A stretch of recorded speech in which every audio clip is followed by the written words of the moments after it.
Chapter 127. Su Yunxian appeared to be scared out of her wits, but in fact she had already heard the sound of hurried footsteps. She rushed downstairs before Bailey Han could, shouting in a panic, "Xiao Yi, Xiao!" A black shadow suddenly flashed past. She was fast, but Bailey Han was faster than her. He sprinted madly, trying to catch the little ball that was rolling faster and faster, but he couldn't catch him no matter how hard he tried. Bailey Han simply threw himself forward and rolled down with all his might. The moment the little ball landed on the ground, he stomped his feet and crawled on the ground, using his own body to cushion his son's body. The moment Bailey hit his back, he quickly put his hands behind his back to protect him, then carried him to his front. "Xiao Yi, Xiao Yi!" Bailey Han's low voice was filled with anxiety. He suddenly looked up at Su Yunxian, who was stunned. "What are you doing? Call an ambulance." This was the first time Su Yunxian had seen him so angry. She pinched her palm with her fingernails and quickly ran to the landline. His son's eyes were tightly shut. His little face was pale and bloodless, and his forehead was bleeding. Bailey Han's heart ached. He picked him up from the ground and placed him steadily on the sofa. With such a big commotion in the living room, old Madam and the others were finally alarmed. They all came downstairs and saw Bailey lying there unconscious. They were so shocked that they almost fainted. With Bai Jinxiu's help, old Madam trembled as she approached. What's going on? How is Xiao Yi?" Xiao Yi was unconscious, and Bailey Han's face was pale. He said in a low voice, "Xiao Yi rolled down the stairs and injured his forehead. We can only know if it's serious after the examination." Old Madam's body trembled, and Bai Jinxiu quickly held her and comforted her. "Mom, don't worry. Xiao Yi will be fine." The ambulance rushed over quickly, and Bailey Han followed them into the ambulance. The driver drove old Madam, Bai Jinxiu, and Su Yunxian to the hospital. As soon as the doctor came out of the emergency room, Bailey's family members anxiously surrounded him.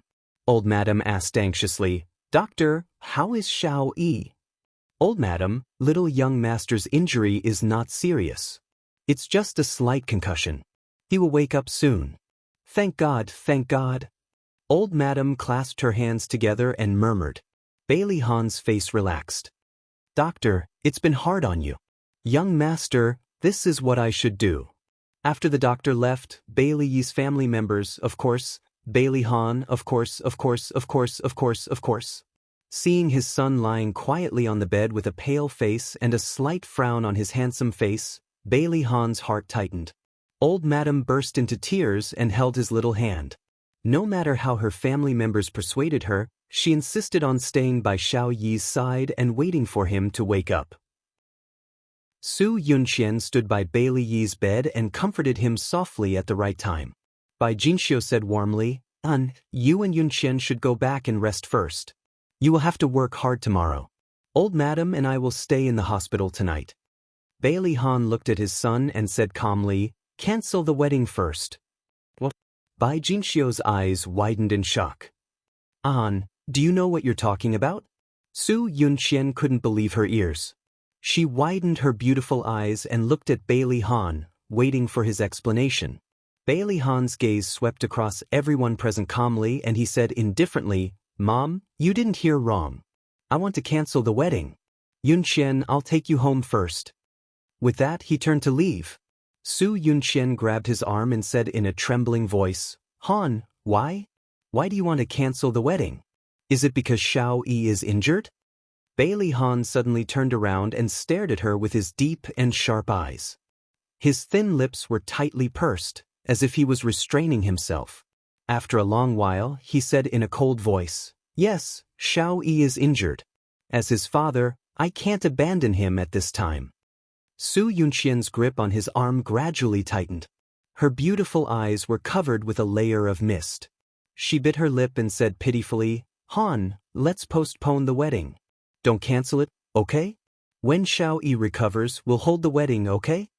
She was so compromising that even Bai Jinxiu couldn't stand it anymore. Yunxian is right. If we suddenly cancel the wedding, what will everyone think of the Bailey family? Why don't we postpone it?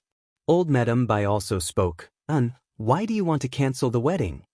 Bailey Han's face was gloomy and his eyes were filled with complicated emotions. He didn't say the reason but pushed Su Yunxian's hand away and said coldly, "It's getting late. I'll take you home." Without saying another word, he turned around and left. Su Yunxian forced a smile and said goodbye to old Madame Bai and Bai Jinxiu. When she walked out of the hospital, Bailey Han was already sitting in the car waiting for her. He didn't open the car door for her as usual. She opened the door herself and got in. With a cold face, he didn't say a word and started the car. Outside the car window, the night scene was gorgeous. She looked at his perfect side profile. "Han, why did you cancel the wedding? I want to know the reason."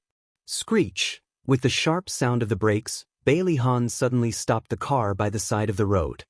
His thin lips were tightly pursed, indicating that he had tolerated it to the extreme. He stared at her with his cold eyes. Xiao Yi rolled down the stairs. "It wasn't an accident, was it?" Her heart tightened, but her face revealed a startled expression. "Han, what do you mean by this?" Little Wingzi accidentally rolled down the stairs. His eyes were filled with pain. "You're still lying to me. I heard your conversation with Xiao Yi. Is it because Xiao Yi knows that you're in contact with Godfather that you're so cruel to him? Han, how can you say that about me? Am I that kind of cruel and merciless person? I like Xiao Yi, and I want to be his mommy. How can I treat him like that?" Su Yunxian complained with tears in her eyes. "Han, so you've never believed me? You must think that Mika Kito is right and that I'm the mastermind behind the murder of Xia Dong, right?" She looked like she was about to cry, and his heart softened for a moment. However, when he thought of what his son said and the dangerous moment when he rolled down the stairs, he couldn't help but doubt it. "Yunxian, cancel the wedding first. I need to calm down and think carefully." He looked at her and said word by word, "Xiao Yi is very important to me. I hope that the woman who marries me is sincere to him." Su Yunxian smiled miserably. "I understand. In your heart, your son will always be the most important, right? No matter what I do, you won't believe me. 6 years of feelings, in your heart, what is it worth?" Bailey Han gripped the steering wheel tightly and said slowly, "I love you and I love Xiao Yi." Whether or not Yunxian pushed him down the stairs on purpose, everything would be revealed when Xiao Yi woke up. The moment his son rolled down the stairs, his heart almost stopped. His son was a part of his life. As a father, he was no longer a good father. He couldn't be selfish anymore. He wanted his son to grow up healthily and happily. He knew that his son didn't like Yunxian, but he deliberately ignored it. As a result, today's incident happened. It was time for him to think clearly. Bailey Han, the CEO of Shenghao Corporation, canceled the wedding and became explosive news. However, it was quickly overshadowed by another piece of news. That was, Su Xingchen broke into the house and threatened to kidnap someone. At the same time, he deliberately hurt someone and threw acid at them. In the end, he ended up with a disfigured face. Xia Dong didn't know what methods Mika Kito used to expose Su Xingchen's kidnapping and threatening of Liu. She was sent to prison. Of course, Lu Xing disfigured her face, so it was justified as self-defense. Xia Dong also saw the news of Bailey Han canceling the wedding. Although the parties involved didn't mention the reason, she guessed that it was because Su Yunxian's hand was injured and couldn't hold the wedding as scheduled. She didn't think much about it. That day, she asked the director to resign. The director was shocked and talked to her for a long time. When he found out that she was leaving to treat her daughter, he had no choice but to agree to her resignation. On the other hand, Mika Kito had already prepared the procedures to go abroad. She also arranged the company's affairs. She was waiting for Xia Dong to finish the handover. Then, the two of them would take the children to Rome. Xia Dong explained the situation to Yisiki and took the children to her aunt's house to say goodbye. After hesitating for a long time, she said, "Aunt, I plan to take the children to Italy. It will take about 9 months before I return to China." "Why do you suddenly want to go to Italy? Did something happen?" Because she deliberately hid it, Xia Yun didn't know what happened during this period. She didn't know about Xiao Guai's illness and thought that she was just suffering from anemia. Xia Dong smiled. "No, aunt. Didn't I tell you before that I found a foster father in Italy? He's not in good health and misses the children. So, I'm taking the children to stay with him for a while. Xia Yun patted her forehead. Look at my memory. I remember now. How's his health? Is it serious? It's an old illness. It's not serious, but he needs to recuperate. He doesn't have any relatives, so I want to take care of him for a while. Xia Dong felt guilty when she lied to her kind aunt. I see. Go ahead then. Your uncle and I are still healthy. Don't worry. Xia Yun smiled kindly and was very supportive of her actions. I heard you say that when you were in Italy, he helped you a lot. Now, it's only right for you to accompany him. Thank you, Aunt. Xia Dong hugged her shamefully. She smiled and patted Xia Dong's back. Why are you thanking me? You're treating me like an outsider. Remember to call me often to let me know that you're safe. You also have to take care of Xiaoguai's health. Xia, when are you leaving? In a week. We'll leave after the handover of the company's affairs. Xia Dong was preparing to go abroad, but she didn't know that she couldn't leave anymore. Welfare Hongcha 866. Chapter 128. Shanghao Group. Bailey Han was gathering his subordinates to deal with the cooperation with the United States when his phone rang. He picked up the phone almost at lightning speed. His voice was low and a little hoarse. Grandma, how is Xiao Yi? Old Madam Han sighed. Xiao Yi is awake, but you should come to the hospital. Bailey Han had been worried about his son when he was working. When he heard old Madam Han's words, his heart jumped again. He hung up the phone and said to his subordinates, "We'll talk about the cooperation in the afternoon." Then he took his car keys and left quickly. He drove all the way to the VIP ward. Old Madam Han was sitting by Xiao Yi's bed with red eyes. Xiao Yi had already woken up. He was lying on the bed expressionlessly with his small lips slightly pursed. Grandma. Bailey Han greeted old Madam Han and bent down to touch his son's head. Xiao Yi tilted his head and dodged. Bailey Han sat down and softened his voice. Xiao Yi, do you feel any discomfort? Xiao Yi did not speak. His dark eyes stared quietly at the ceiling as if he did not hear his question. Xiao Yi? Bailey Han frowned. Was his son throwing a tantrum? Don't shout. He can't hear you. Old Madam Han choked. Bailey Han's expression changed drastically. He reached out his hand, ignoring little Wingzi's attempts to dodge, and touched his head. Little Wingzi immediately shrieked like a frightened little beast, his hands and feet kicking around wildly. He screamed in horror. His eyes were full of fear, but he did not say anything. Bailey Han's heart sank. He quickly withdrew his hand. His screams gradually faded, and the fear in his eyes slowly dissipated. His bright black eyes became blank and dull. Bailey Han looked at his smart and obedient son suddenly become like this. His heart suddenly ached. Grandma, what's going on? How did Xiao Yi become like this? The old madam looked miserable. Xiao Yi became like this when he woke up.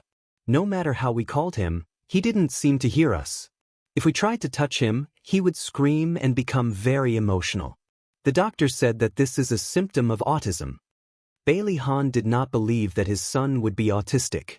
He went to the attending doctor's office with an ugly expression.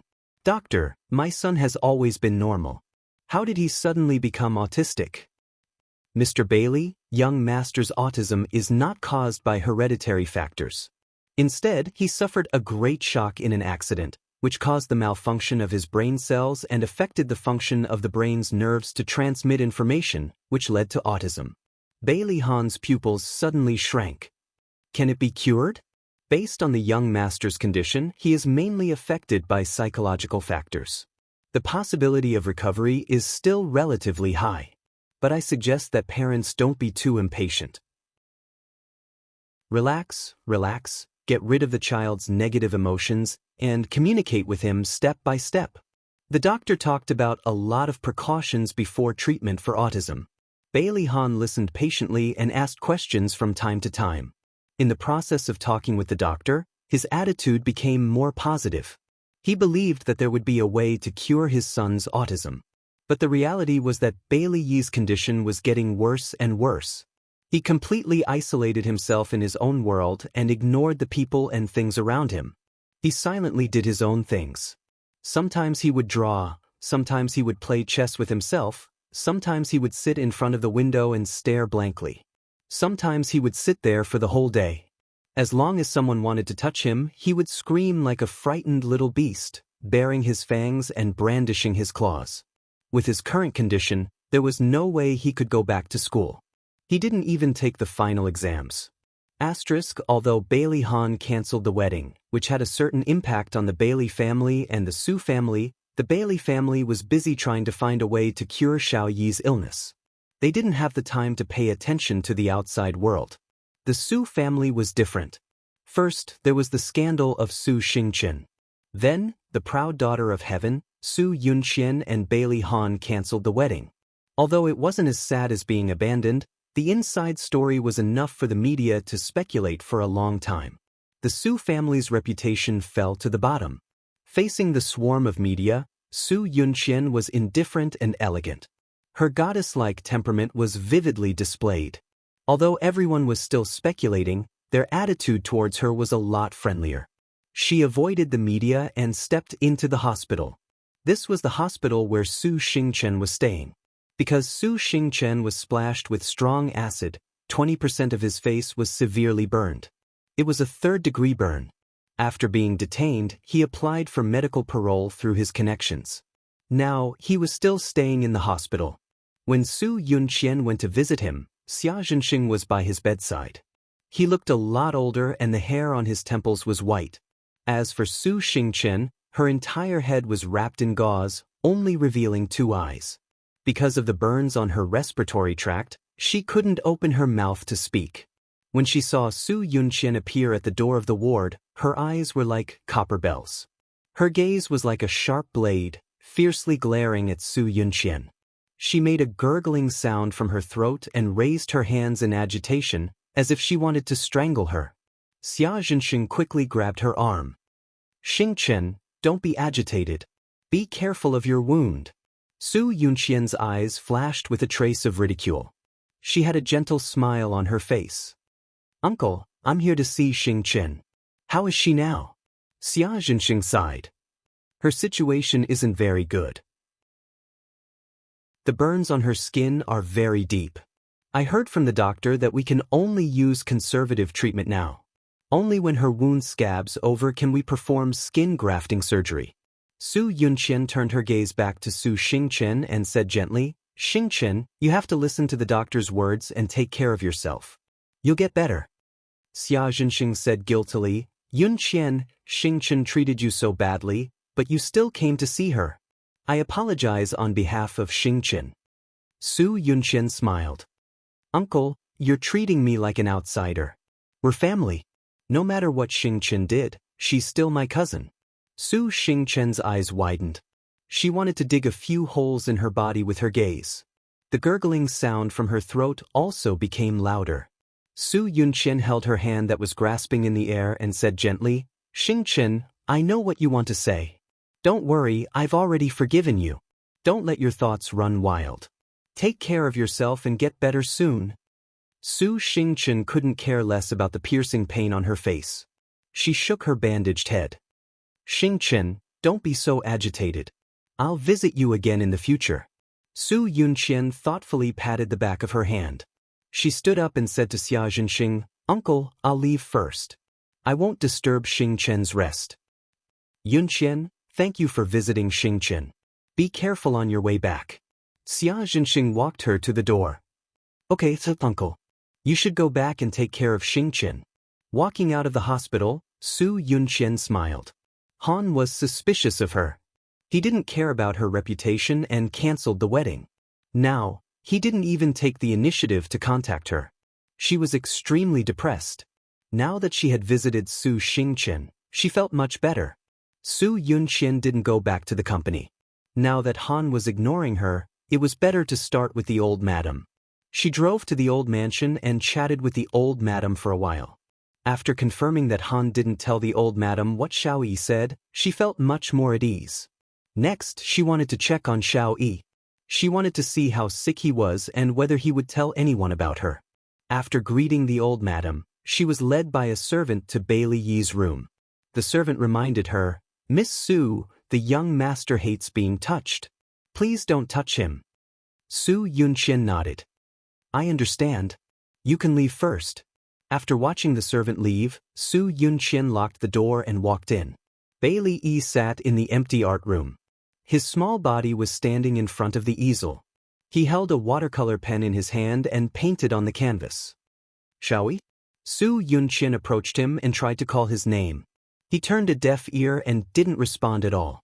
His hands continued to paint. His bright black eyes quietly stared at the canvas. He was completely immersed in his own world. Su Yunqian walked to his side. When she saw what he had painted, she couldn't help but be shocked. On the large canvas, there were only two colors, black and red. There was not a trace of light in the dark sky, and the ground was covered in the bright red color. A lonely little figure stood between the black and red colors, and the whole picture was shrouded in a strange and frightening atmosphere. Su Yunqian stretched out her hand and pointed at the little figure in the painting. "Xiao Yi, is this you?" Xiao Yi still didn't say a word. He picked a white watercolor pen and painted on the outline of the little figure. Soon, the white figure became conspicuous at the intersection of the black and red. However, with the overall color combination, it became even more strange. "Xiao Yi." Su Yunqian stretched out her hand tentatively. He didn't move and looked at the canvas seriously. Her slender and fair fingers slowly landed on his thin and weak shoulders. Xiao Yi seemed to have gone crazy. He kicked and hit her violently and scratched her arm with his fingernails. This scream came from Su Yunqian. There were 3 red scratches on her arm. She quickly withdrew her hand and retreated away from him. "What's wrong? What's wrong? Miss Su, hurry and open the door." Hearing the scream, everyone in the villa was alarmed. The servants who rushed over first kept knocking on the door. "It's nothing. Wait a moment. I'll open the door right away." Su Yunqian glanced at Bailey Yi, who was still screaming. She tidied her hair and quickly walked forward to open the door. "Little young master." The servant wanted to go forward, but he was afraid of disturbing Bailey Yi. He didn't know what to do. At this moment, the old madam rushed over with her walking stick. Trembling, she walked to Xiao Yi's side. She didn't dare to reach out to hug him. She only comforted him gently. "Yi darling, don't be afraid. Great-grandma's here." Ad Honga 866. Chapter 129. The servant hurriedly brought a chair over and placed it beside Old Madam. Old Madam sat down and looked at Bailey Yi, who was holding his head and screaming. She coaxed him gently over and over again. After an unknown amount of time, little Wingzy finally calmed down. He picked up the paintbrush again and painted on the canvas as if nothing had happened. Old Madam endured the intense heartache and praised him with a smile. "Baby E is so amazing. The painting is so beautiful." Xiao Yi's small body stood upright like a statue without any reaction. "Let's go. Let's not disturb Baby E." Old Madam sighed in her heart and stood up with the help of the servant. After walking out of Xiao Yi's room, Su Yunqian followed Old Madam to the living room. Old Madam asked someone to do a simple treatment for her wound. Su Yunqian looked apologetic. "Grandma, it's all my fault. If I hadn't caught Xiao Yi that night, he wouldn't have fallen down the stairs and this wouldn't have happened." Old Madam sighed. "It's not your fault. Yunqian, why did Xiao Yi suddenly fall ill?" Su Yunqian felt even more apologetic. "I wanted to communicate with Xiao Yi and see if I could get his attention.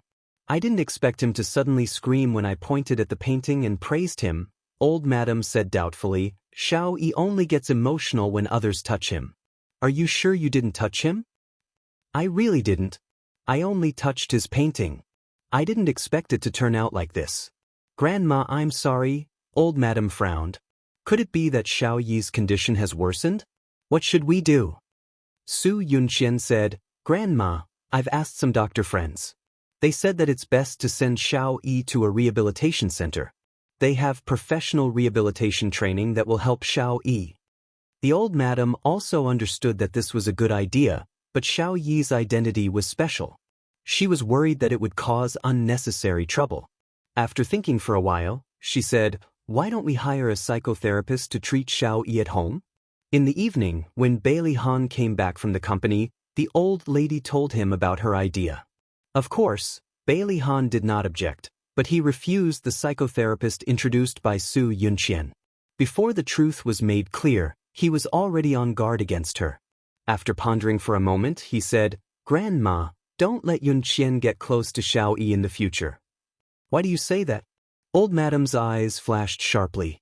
She was suspicious. He said faintly, "Xiao-Yi was too emotional when she saw her. I'm just thinking for Xiao-Yi's sake. I don't mean anything else." When he heard Xiao-Yi's words on the stairs, he did not tell anyone because he did not want to wrongly accuse a good person. Deep in his heart, he hoped that Xiao-Yi's words were false. He also hoped that Su Yunqian had nothing to do with Xiao-Yi's accident. In fact, Bailey Han had also consulted many experts and contacted a top psychotherapist. The psychotherapist was called Lin. He was around 30 years old. He was polite and gentle. Every day, he would go to Bailey's old house and treat Bailey E for an hour. Lin E advised the parents to maintain a fixed time every day to communicate with the child alone. Even if the child did not respond, they should insist on talking to him or doing something to cultivate his understanding of the outside world. Lin E said, "The lack of social skills is the biggest obstacle for an autistic child. Parents should create opportunities for the child to interact with people around him. Young master has many friends in kindergarten. You can invite them to the house as guests. You can also raise some small animals at home so that young master can reduce his fear of social interactions and improve his social skills in the process of raising animals." Looking at his son sitting alone in the corner, Bailey Han's heart ached. He suddenly realized that his son was very lonely. He lacked maternal love since he was young and did not have any playmates of the same age. Although he was young, he had already developed a restrained and calm personality. He would not even show his emotions on his face. After thinking for a long time, Bailey Han called Xia Dong. At this time, Xia Dong had already finished the handover work. Mika Keto had also booked the plane tickets for the four of them to fly to Italy. She was packing at home when she suddenly received a call from Bailey Han. She glanced at the children playing in the living room and returned to her room. She pressed the answer button. "Hello, Mr. Bailey." Bailey Han paused and said, "Xia Dong, I want to ask you for a favor." His voice was very sincere. Xia Dong could even imagine his serious expression. "Tell me. If I can help, I will definitely do it." His voice lowered with an imperceptible heaviness. "My son, a few days ago, he fell down the stairs." Xia Dong stood up abruptly and asked agitatedly, Is he all right?" Bailey Han rubbed his eyebrows. He was not seriously injured. However, after he woke up, he was diagnosed with autism. The doctor said that it was because of the stimulation that caused his brain cells to malfunction. Autism? Xia Dong sat down on the sofa dejectedly. There was still a trace of panic on her face. "Can it be cured?" "There is a possibility of a cure." Bailey Han spoke conservatively of the doctor's opinion. According to the psychotherapist, it is best to let Xiao-Yi interact more with the people around him. Therefore, I want to invite Xiao Bao and Xiao Guai to accompany him at home. Xia Dong held her forehead and was extremely conflicted. Xiao-Yi was diagnosed with autism. She was very worried and wanted to accompany him and help him out of his own world. However, she had always protected Xiao Bao and Xiao Guai from the Bailey family. If she really brought them to the Bailey family, would it arouse suspicion? Moreover, with Xiao Guai's current situation, he could be in danger at any time. She did not dare to send her daughter to the Bailey family. Both the palm and the back of the hand were flesh and blood. How should he choose? She did not know what to do. After hesitating for a long time, she asked in a hoarse voice, "Can I find other children?" There was no emotion in his voice. "Xiao-Yi doesn't have any friends. If you don't want to, I won't force you." The phone call ended. Xia Dong held the phone and her heart ached. The words "doesn't have any friends" kept echoing in her mind. She could almost imagine how lonely Xiao-Yi must be. He had no siblings, no playmates, no mother's love. Even though he was injured, he still armed himself with a cold expression. He was only 4 years old. She bit her fist hard as tears of heartache flowed down her cheeks. Knock knock. There was a knock on the door. She quickly wiped her tears and forced a smile in the mirror. When she opened the door, she was stunned. Brother Shin, why are you here? Mika Kito could tell at a glance that her eyes were red. He frowned. What happened? She invited him in. I'm fine. How about you? Why didn't you go to the office? Mika Kito sat down on the chair. I've already settled the matters at the office. I came to see how your luggage is. His deep black eyes landed on her face and he said in a domineering tone, Tell me, what exactly happened? Xia Dong knew that she could not persuade him, so she told him about Bailey Han's call and her dilemma. Mika Kito did not expect to encounter such a tricky situation before he left. His eyes darkened. He poured a cup of tea and placed it in front of her. Xia, I know that you have always felt guilty towards that child and want to make it up to him. However, you are pregnant now. This is a critical time. I don't want anything to happen to you. I know. Xiao Guai is still waiting for me to give birth to the baby safely. Xia Dong stroked her abdomen and smiled bitterly. But Xiao Yi is also my child. I really can't ignore him at this time. Mika Kito's eyes flashed with helplessness. He actually had selfish motives. He wanted to take her away from here and not be involved with Bailey Han. However, fate always played tricks on people. His eyes darkened. Xia, you've already made your decision, haven't you? Xia Dong leaned against the sofa and supported her forehead with one hand. She looked a little tired. Brother Shin, I want to stay and help Xiao Yi cure her autism. She smiled at him. Su Xingchen is already in prison. I don't think anyone will harm me anymore. Mika Kito shook his head. This girl was still too naive. She did not know that Su Xingchen had a backer.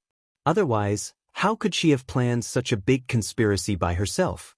However, he knew that it was useless for him to say anything. Since she had already made her decision, he could only support her. He frowned and said, Xiao Guai's health is not good. It's better not to let her go to Bailey's house. I'll talk to Xiao Bao. Xiao Bao and Bailey Yi were sworn enemies. It would be difficult to persuade him to visit Xiao Yi like a close friend. Sure enough, as soon as Mika Kito mentioned this matter, the little girl was like a firecracker.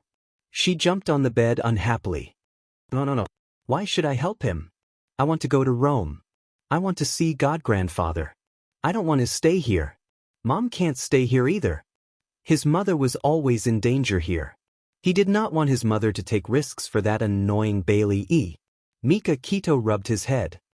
Xiao Bao, stop messing around. I know you're worried about your mommy. I'll protect her. Xiao Bao pouted. Then what about Sweetie? What about Sweetie? Gigai will also stay in China. When Xiao Yi recovers, we'll go to Italy. Xiao Bao disagreed. It was autism. How could it be cured in 2 or 3 days? It seemed that they would not be able to leave in a short period of time. However, how did Bailey Yi, that annoying fellow, contract this disease? Autistic? More like arrogant. Xiao Bao, Gigai, be good. Don't make things difficult for your mommy. All right then. I want to make it clear that I'm not staying for that annoying guy. I'm staying for mommy. I know. You love your mommy the most. Mika Kito rubbed his hair in amusement. In the living room, Xia Dong called Bailey Han back. She tried to speak in a calm voice. Mr. Bailey, when do you think it's convenient? I'll send Xiao Bao to Bailey's house. Welfare Hongcha 866. Chapter 130. Bailey Han tightened his grip on the phone. Only he knew how shocked he was. What do you think about 4 o'clock every afternoon? No problem, I will send Xiao Bao there on time.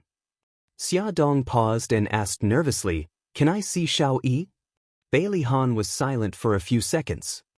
Okay, I will arrange it. Actually, Bailey Han was also in trouble. He had just mentioned his idea to the old madam, but the old madam had vetoed it. No matter what, she would not allow Xia Dong's son to accompany Xiao Yi. Is it Xia Dong calling? Tell her that we don't need her fake kindness, and we definitely won't allow Xia Xiaobao to walk through the Bailey family's door. When Bailey Han picked up the phone, the old madam was in the living room, shouting angrily. Bailey Han was helpless. "Grandma, I am doing this for Xiao Yi's sake." The old madam raised her voice. "Xiao Yi has so many classmates. Why did she choose Xia Xiaobao? I hate Xia Dong. I will not allow anyone with the surname Qi to come close to our house." The old madam's stubborn temper was acting up again. Bailey Han was speechless. "Grandma, although Xiao Yi has many classmates, she has never dated them. Xiao Bao and Xiao Yi have similar personalities. Who knows, she might be able to stimulate him. I don't understand. Why do you hate Xia Dong so much?" The old madam choked and said angrily, "There is no reason. I just hate her." "Grandma, can you not be so unreasonable?" Because of his son, he was already in a terrible fix. It was really hard for him to coax the old madam. He rubbed his eyebrows and said, "I have already talked to Xia Dong. She will bring Xiao Bao over at 4 o'clock tomorrow afternoon. I will try my best to rush back tomorrow." "Why are you coming back? Are you worried that I will give her a hard time?" Bailey Han's mouth twitched as he hit the nail on the head. Old madam exclaimed, "No, I haven't agreed to let her come over." Grandma, he was at his wit's end with this stubborn old child, so he brought up his precious son. "Grandma, do you want to see Xiao Yi continue to be like this? Trust me, doing this will be good for Xiao Yi's condition." The old madam turned her gaze and saw her precious great-grandson standing by the window in a daze. The resentment and anger in her heart gradually dissipated. She had heard of Xia Xiaobao and knew that he was very smart. Every time her little great-grandson mentioned him, he would gnash his teeth in anger. She wasn't that old and senile. She could tell that although they were rivals, there was a faint sense of empathy between them. Perhaps Xiao Bao could really stimulate Xiao Yi and improve his condition. She pondered and struggled for a long time, unable to make up her mind. Suddenly, Xiao Yi, who was standing by the window with her back facing them, turned around and silently sat by the chessboard to play chess with herself. Bailey Han said indifferently, "Grandma, do you want to keep watching Xiao Yi play chess with yourself?" Which child of the same age didn't play in groups?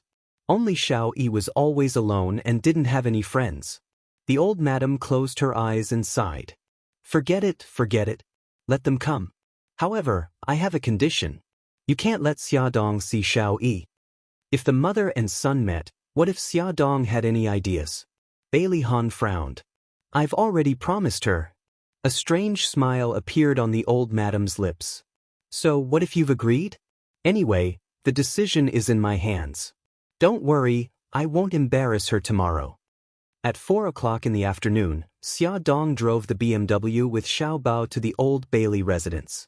A servant led them in. The housekeeper was waiting at the door and bowed politely. "Miss Xia, please rest in the living room. Young Master Xia, please follow me upstairs." Xia Dong's eyes moved.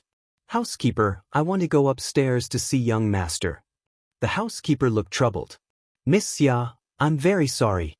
Without the old madam's permission, no one can see young master." Bailey Han had already promised her, but now the old madam jumped out to block her way. Xia Dong wanted to flip out, but she thought that there was still a long way to go, so she controlled herself. She bent over and reminded Xiao Bao, "Bao Bao, remember mommy's words. You have to be friendly to Xiao Yi." "Don't worry, Mom. I know what to do." Xiao Bao pouted disapprovingly. He waved his hand and swayed his little butt as he followed the housekeeper upstairs. Xia Dong watched their figures disappear at the top of the stairs before she sat down on the sofa. Immediately, a servant came forward to make her a cup of tea and considerately brought her newspapers and magazines. The living room was very quiet. The servant looked down and stood to the side. Xia Dong casually flipped through the magazine. On the surface, she looked like she was staring at the magazine, but in reality, she was listening attentively, hoping to hear what was going on upstairs. However, she was disappointed. Other than the sound of her flipping through the magazine, she couldn't hear anything else. On the second floor, Xia Xiaobao swaggered into Bailey Yi's room. In front of the large floor-to-ceiling window, a small figure was sitting on the ground. He was facing the window, holding a thick book and reading quietly. There were many books scattered around his feet. Xiao Bao glanced at the housekeeper standing at the door. His pink cheeks puffed up, and he quickly ran to Bailey Yi's side. He squatted down and looked at the book in his arms. He exclaimed, "Not bad, you're actually reading Sun Tzu's Art of War. Can you understand it?" Bailey Yi ignored him and focused on reading his book. "Sigh, so boring." Xiao Bao shook his head and sat down. He moved his little butt to Bailey Yi's side and nudged him with his elbow. "Hey, you jerk, I'm a guest and you're the host. How can you leave me here and read by yourself?" That kid poked the young master. The housekeeper was on high alert, waiting for his young master to scream and fly into a rage. But to his surprise, he did not react at all. The housekeeper could not help but rub his eyes, thinking that he was seeing things because of his age. Oh, you jerk, at least pay attention to me." Xiao Bao had been acting alone for a long time and was starting to go crazy. He shamelessly lay on the ground and rolled around, bumping into Bailey Yi from time to time. He did not dodge, nor did he scream. He was as quiet as a statue. The housekeeper, who had been standing upright, began to stiffen. His eyeballs were about to pop out of their sockets. He was not seeing things. The young master did not reject Xiao Bao's touch. It was too touching. He had to report this to the old madam immediately. The old housekeeper threw the surveillance mission that the old madam had given him to the back of his mind. He ran out of Bailey Yi's room with tears streaming down his face and rushed up to the study on the 3rd floor. His footsteps were so vigorous that it was impossible to tell that he was in his 60s. Xiao Bao glanced at the empty doorway and quickly rolled to Bailey Yi's side. He kicked his little butt. "Hey, Bailey Yi, there's no one here now. You don't have to pretend anymore." Bailey Yi did not move or speak. Xiao Bao climbed up and moved closer to him. He blinked his big eyes and looked at him. "Bailey Yi, I asked you to pretend that you were hurt by an annoying woman. Your father, who dotes on you, will definitely hate that woman. I didn't expect you to be such a genius and come up with something like autism. I can't even go to Italy because of you. You're so annoying." Bailey Yi still didn't speak. He quietly flipped through the pages of the book. F***ck, are you addicted to pretending? Xiao Bao was angry. No one had ever dared to ignore him to such an extent. He snatched the book from Bailey Yi's hand and threw it to the door. A pair of feet and a crutch appeared at the door. The old madam lowered her head and glanced at the book, Sun Tzu's Art of War, lying at her feet. Then she calmly looked at Xiao Bao. This was the first time she had looked at Xiao Bao carefully. The short man was wearing a white t-shirt and denim shorts. His facial features were extremely delicate and he was not inferior to her precious great-grandson. He blinked his bright eyes innocently and had an innocent smile on his pink cheeks. His handsome and cute appearance made people want to take pity on him. The old madam smiled kindly. "You're Xiao Bao?" "Yes." Xiao Bao wasn't afraid at all. He straightened his little body and raised his little chin to introduce himself seriously. "I'm Bailey Yi's classmate, Xiao Bao." The old madam walked over with her crutch and said with a smile, "Xiao Bao, thank you for coming to visit our Xiao Yi." "You're welcome." He had an arrogant look on his face. "Although I don't really like Bailey Yi, my mommy told me to be friendly to my classmates. So, I will reluctantly visit him every day."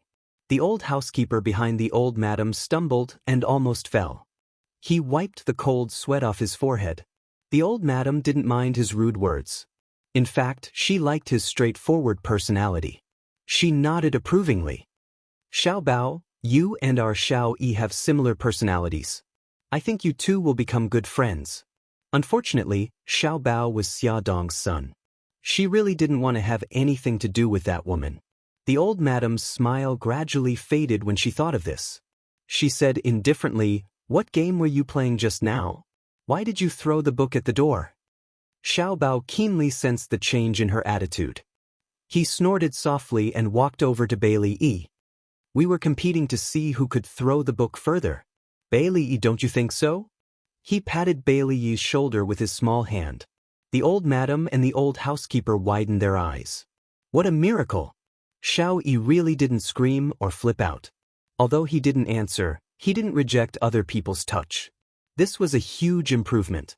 The old madam couldn't help but reach out her trembling hand and slowly place it on Bailey Yi's shoulder. He didn't scream. He was very quiet, quietly looking at the scenery outside the window. The old madam's eyes couldn't help but redden. She was so emotional that she covered her mouth and held back her tears.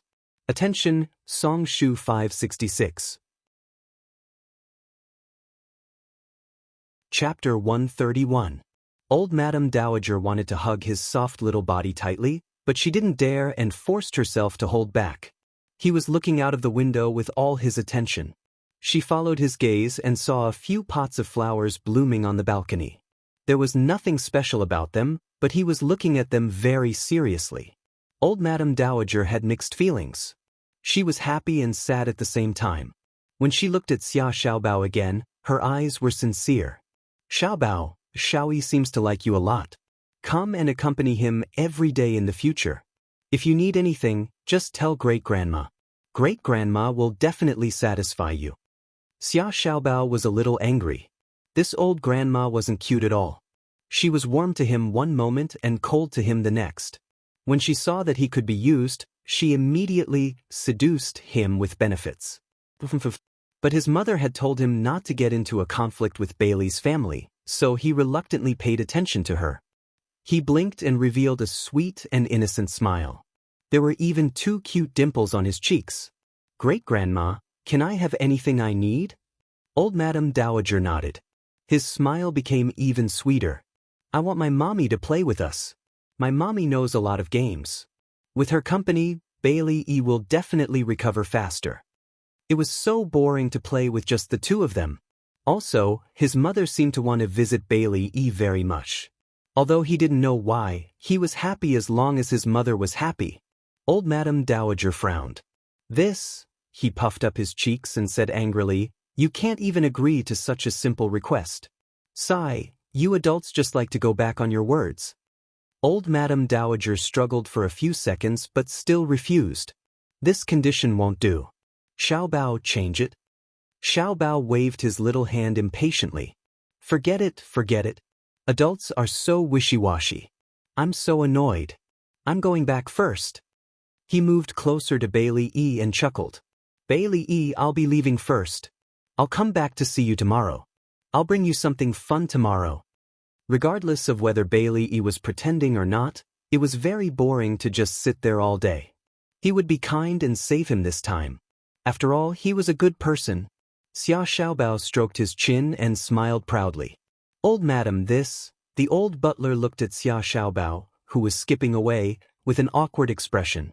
Forget it, let him go. Xiao Yi is no longer against other people touching her. That's already a huge improvement. Old Madam shook her head. In the living room, Xia Dong heard footsteps running up the stairs.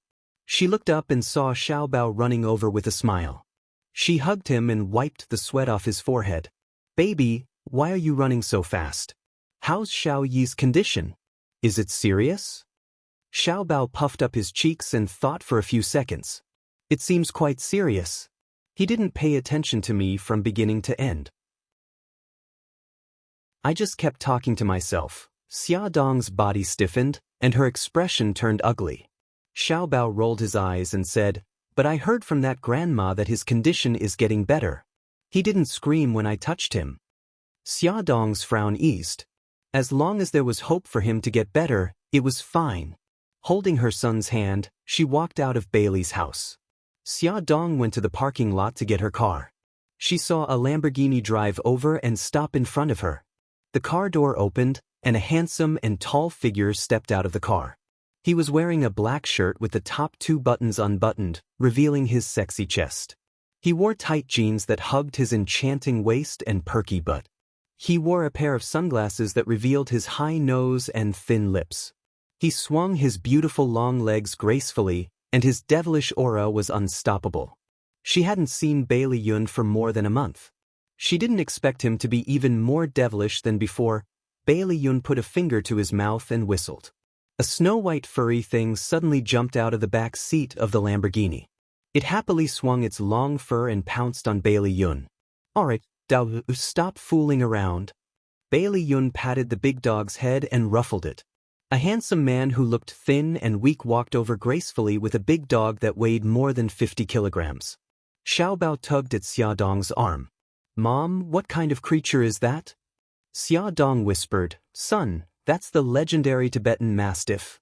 Bailey Yun took off his sunglasses and raised his foxy eyes. His lips curved into a cold smile. Oh, isn't this the fiancé of the great Xiao Beiteng? Xiaodong's mouth twitched. Fox, we haven't seen each other for more than a month. Is it necessary to mock me as soon as we meet? Bailey Yun's smile was cold. So you still remember me? I'm really honored. It's harder than ascending to heaven to see you. This woman had gotten engaged out of nowhere. He wanted to ask her about it, but he was always stopped by strange people. Later, he heard that she was sick. When he went to her house, the nanny said that she wasn't around. In short, it was harder than ascending to heaven for him to see her. Fox, is there a misunderstanding here? Xiaodong had never seen him looking for her. She was also entangled with trivial matters and had never contacted him. Bai Liyun took a deep breath. His beautiful foxy eyes narrowed as he said indifferently, Forget it. I'll be angered to death by you sooner or later if I bicker with a heartless woman like you. Hey, you're not allowed to reject my calls anymore. I didn't. Xiaodong immediately retorted. I didn't receive any calls from you at all. Bailey Yun frowned. His eyes suddenly turned cold and he stretched out his hand. Give me your phone. Xiaodong was puzzled. She took out her phone and handed it to him. He took the phone and fiddled with it for a while. Suddenly he sneered. You've blacklisted my name. No wonder you can't answer my calls. I've never done that before. Xiaodong hurriedly explained. You don't have to explain. I think I know who did it. Bailey Yun's lips curled into a sloppy smile. It seems that your fiancé is very strict with you. This Mika Keto is really going all out to get rid of her love rival. Xiaodong instinctively retorted, No, Brother Shen isn't that kind of person. Bailey Yun's heart suddenly ached, but he still had a frivolous smile on his face. He pinched a strand of her hair with his fingers and leaned over to smell it. How intimate. No wonder you two even have a child. He glanced at Xiaobao, who was standing beside Xiaodong's feet. Fox, Xiaobao isn't. Xiaodong wanted to explain, but she swallowed her words. Forget it. You can think whatever you want. Xiaobao, let's go. She opened the car door and carried her son into the car. She sat in the driver's seat expressionlessly. Damn it. Why didn't she explain? Was she really going to run away with another man? Bailey Yun gritted his teeth as he watched Xiaodong drive away. He was so angry that he stomped his feet. Lil Pi jumped over and rubbed her furry face against Bailey Yun's arm. Bailey Yun smiled bitterly. Lil Pi, it seems that you're the only one who knows me best in this world. Lil Pi rubbed against him affectionately. He chuckled and led Lil Pi to the old mansion. What are you doing here? Old Madam Dowager got angry when she saw Bailey Yun's sloppy attitude. Of course, she did not treat him well. Bailey Yun lowered his eyes to hide the coldness that flashed across his eyes. He stroked Lil Pi's furry head and said, Didn't the psychotherapist say that raising animals is good for treating autism? That's why I brought Lil Pi over to accompany Xiao Yi. Lil Pi stuck out her long tongue and stared at old Madam Dowager eagerly. She wagged her furry tail in a fawning manner. Unfortunately, she was too small to be cute even if she tried to act cute. Old Madam Dowager frowned in disdain and pointed at the huge creature in the living room. Are you sure this fellow won't scare Xiao Yi? Bailey Yun's mouth twitched. Xiao Yi has liked Lil Pi since she was young. Lil Pi also likes her very much. Grandma, do you remember when Xiao Yi shaved all of Lil Pi's fur when she was 3 years old? Lil Pi did not even make a sound. If it were anyone else, Lil Pi would have bitten off an arm before they could even pluck a single hair from Lil Pi's body. Old Madam Dowager thought about it. There was indeed such a thing. At that time, the big guy had a bald butt and was depressed for a long time. She hid at home and avoided people. Butler, clean Lil Pi and send her to young master's room. Bailey Yun was speechless. He had just cleaned Lil P up before leaving the house. She smelled good all over, okay? Lil P, Wu Ti to the power of T. She despised him. Lil P also had dignity. When the servant was bathing her, she fiercely splashed the servant with water. Bailey Yun took Lil P upstairs. Xiao Yi was still sitting by the window, quietly reading a book. Bailey Yun called his name, but he did not respond. Lil P barked at him twice, but he ignored her. Bailey Yun felt sad. When he first found out that Xiao Yi was autistic, he thought it was a prank by Xiao Yi. However, a week had passed and she still did not get better. Bailey Yun started to worry. He specially brought his beloved dog over to accompany Xiao Yi. Compared to the silent Xiao Yi now, he missed the little devilish Xiao Yi very much. Bailey Yun bent down and wanted to rub Lil P's head. However, he was worried that it would agitate Lil P, so he could only give up and sit beside him. He stretched out his long arm and hugged Lil P's furry head. He chuckled softly and said, "Xiao Yi, look who I brought over for you." There was no response. Lil P was disliked before, and now he was being ignored again. She was unhappy. She rubbed her head against Xiao Yi's head and licked his face with her long tongue, leaving saliva all over his face. Her furry paws were not idle either. From time to time, she would bend her legs and jump around like a frog to attract his attention. Xiao Yi still did not respond. Lil P was so tired that she was panting. She lay on the ground and looked at Bailey Yun with tears in her eyes. Bailey Yun smiled and stroked her head. "Lil P, you're not working hard enough. Look, Xiao Yi is still ignoring you. Wu, don't hurt a dog like this." Hongcha 866. Chapter 132. Lil P rolled around on the floor with tears streaming down his face. Although his body was huge, he was extremely nimble. He was very careful not to bump into Xiao Yi. Otherwise, with his size, it was very likely that Xiao Yi would have been sent flying. Bang! He knocked over a chair and knocked over a pile of books. Lil P rolled around agitatedly among the books all over the floor, his fur flying everywhere. In the past, Xiao Yi loved to make him roll around on the floor. Bailey Yun carefully observed Xiao Yi's reaction. His eyes seemed to move a little. Bailey Yun hurriedly gestured to Lil P. Lil P rolled in front of Xiao Yi and rubbed his face with tears brimming in his eyes, trying to please him. Xiao Yi's eyes moved again. He slowly reached out his small hand and gently stroked Lil P's furry face. "Ow ow," Lil P howled excitedly. He sang loudly and happily rubbed against the back of his hand. Bailey Yun was as excited as Lil P. He hugged Lil P's head and kissed him fiercely. His eyes were shining with joy. "Lil P, good job. We'll leave Xiao Yi to you. You have to be responsible for curing him." The butler, who was guarding the door, ran away in tears. "Old madam, young master's condition has improved again." On the way home, Xia Dong had already made a big decision. She was going to attend an autistic rehabilitation therapy class to learn related knowledge and help Xiao Yi recover as soon as possible. Now that she had resigned, she had a lot of time to do what she wanted to do. When Mika Keto got home, she told him her thoughts. He was silent for a while and expressed his support for her decision. After coaxing the children to sleep, Mika Keto still hadn't left. Xia Dong hesitated for a moment and said, "Brother Shin, I met Bailey Yun today. He said that he had looked for me before and even called me, but I didn't know even once." She didn't say anything else, but her eyes were full of questions. Mika Keto's expression was calm. "I was the one who got someone to stop him. I was also the one who blacklisted his number on your phone." "Why?" Xia Dong did not understand. Bailey Yun was not a bad person. There was no need to guard against him. "Because I'm worried that he'll kidnap you. He's a famous playboy." He didn't look like he was joking. Xia Dong's face darkened. "Brother Shin, I'm already an adult. I have the ability to distinguish and reason. What you're worried about will never happen."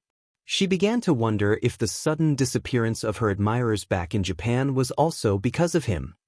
He stroked her head and smiled. "Silly girl, you can also think of it as me being jealous, Brother Shin." Xia Dong felt helpless. "Don't do such childish things anymore, okay?"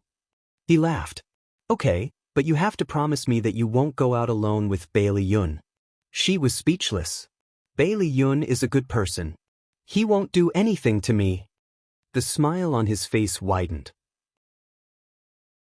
You can still think of it as me being jealous? Xia Dong wanted to scratch the wall. When did Brother Shin become so unreasonable? Without thinking, she blurted out, then why aren't you guarding against Bailey Han? Mika Kito's eyes narrowed. Bailey Han, and she even had a child. How could he not know that Bailey Han was the most threatening one? However, when she was kidnapped, he needed Bailey Han's help. There was no way he could exclude Bailey Han from the two of them. As for the others, they weren't so lucky. He was even considering if he should blacklist Xiao Tianxing as well. What a terrifying possessiveness. He smiled faintly and said insincerely, because I know that you don't want to have anything to do with Bailey Han, so he's not worth being afraid of. Alright, he hit the nail on the head. Xia Dong and Gigai shut their mouths. After sending Mika Kito off, it was already past 10 o'clock. Xia Dong went to the children's room to take a look.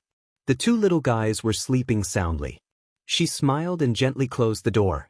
When she returned to her room, she dialed Bailey Yun's number. Fox, it's me, Xia Dong. Bailey Yun was drinking at the bar when a beauty came over to chat him up. He pushed her away and picked up the phone. Hearing her hesitant voice, he could imagine her hesitant look at the moment. He narrowed his eyes slightly. Do you want to ask about Xiao Yi's condition? Xia Dong grunted and kicked the ground with the tip of her foot. You brought the dog over today to keep Xiao Yi company, right? How is his condition now? His heart was filled with resentment. If it wasn't for Xiao Yi, she wouldn't have taken the initiative to contact him. Although he was unhappy, he still told her about Xiao Yi's condition in detail, including how he began to sense the outside world and took the initiative to touch Lil Pi. Xia Dong was overjoyed. She said nervously, Fox, I want to see Xiao Yi. Do you have any way to help me? Bailey Yun's tone softened a little. You know that my grandma treats Xiao Yi like a treasure and protects him tightly. It's impossible for you to get close to him. She smiled awkwardly. I know. Just pretend that I didn't ask. Bailey Yun's lips moved. He wanted to say something but didn't. Xia Dong said softly, Fox, I didn't contact you for a long time because something happened to me. I didn't mean to ignore you. Don't be angry, okay? Idiot. Bailey Yun scolded softly. He wasn't angry because of this. He was angry because he didn't hear from her and had worried him for so long. They finally met, but she was still holding her and Mika Kito's son. She tried to please him in a small voice. Go ahead and scold me. Remember to forgive me after you're done. Bailey Yun was angry and amused at the same time. When he imagined her carefully trying to please him, his heart softened. He coughed and pretended to be fierce as he shouted at her, What's going on with you and Mika Kito? Didn't you say that you didn't want to get married? Why do you want to marry him? Or do you just not want to marry me? He shouted a lot. Xia Dong rubbed her ears in distress. Okay, I'll be honest. Actually, this is a misunderstanding. Brother Shin's proposal was just an act. So, you're not engaged. Bailey Yun was ecstatic. He stood up quickly, scaring the beauty who was about to approach him. Yes, I'm only telling you. Don't tell anyone else. Xia Dong dug her ears. But Bailey Yun was very dissatisfied. Did she want to make the act with Mika Kito real? Xia Dong wanted to poke his head with her finger. Are you stupid? If your family finds out that I don't have a fiancé, they'll definitely think that I'm trying to seduce your brother. My engagement status is my protection. Bai Liyun narrowed his eyes and impatiently pushed away the beauty who was trying to strike up a conversation with him. Alright, this reason is still reasonable. But I'm warning you, you're not allowed to turn the act into reality with Bai Tangshun. Even if they were to turn the act into reality, it would be with him. She wouldn't make the act real with anyone. Hearing his exasperated voice, she felt very warm. Finally, she didn't lose him as a friend. He was silent for a moment before he finally asked, Xia Xia, Xiao Bao and Xiao Guai, are they really Mika Kito's children as the newspaper said? She gripped the phone. Fox, is it important who the father of the children is? It's very important. I really want to know. He had been absent from her life for 5 years. He already felt that he couldn't catch up with her, let alone 2 children. Suddenly, she said softly, "I'm sorry, I can't tell you." He was silent for a long time, so long that Xiaodong mistakenly thought that he had hung up the phone. He suddenly said, "It's fine if you don't want to tell me. One last question. Do you love the father of the children?"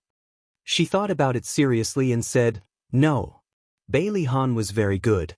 She only felt sorry for him, not love. Bailey Yun heaved a sigh of relief. As long as she didn't love him, at least he still had a chance. The next day, Xia Dong sent Xiao Bao to the old Bailey mansion on time. She was blocked downstairs by the butler again. She sat in the living room waiting for her son. She was holding a magazine in her hand, but she couldn't read a single word. In front of the old Bailey mansion was a wide lawn and garden. Through the window, she saw servants weeding and catching insects in the garden. There was also a servant under the grape trellis, bathing the Tibetan Mastiff named Daodu with a shower head. Awah! The Tibetan Mastiff's huge body suddenly jumped up. Its long fur fluttered, and the poor little maid was drenched in water. Xia Dong was speechless. She saw clearly that the little maid was bathing Daodu as if she was bathing her enemy. She was scrubbing its fur fiercely. It would be strange if it wasn't angry. It seemed that she had no experience in taking care of pets. Anyway, she had nothing to do, so she might as well help her. Xia Dong looked at the maid who was standing in the living room with her head lowered. She greeted her and walked out of the living room. The leafy grapes blocked the summer sun. Xia Dong walked to the flustered little maid and smiled kindly. "Don't use so much force. It will be unhappy." The little maid was about 17 or 18 years old. Her whole body was wet from the water droplets that Daodu threw out. She touched her hair embarrassedly. "The old lady asked me to wash it clean, so if you don't mind, I'll help it wash."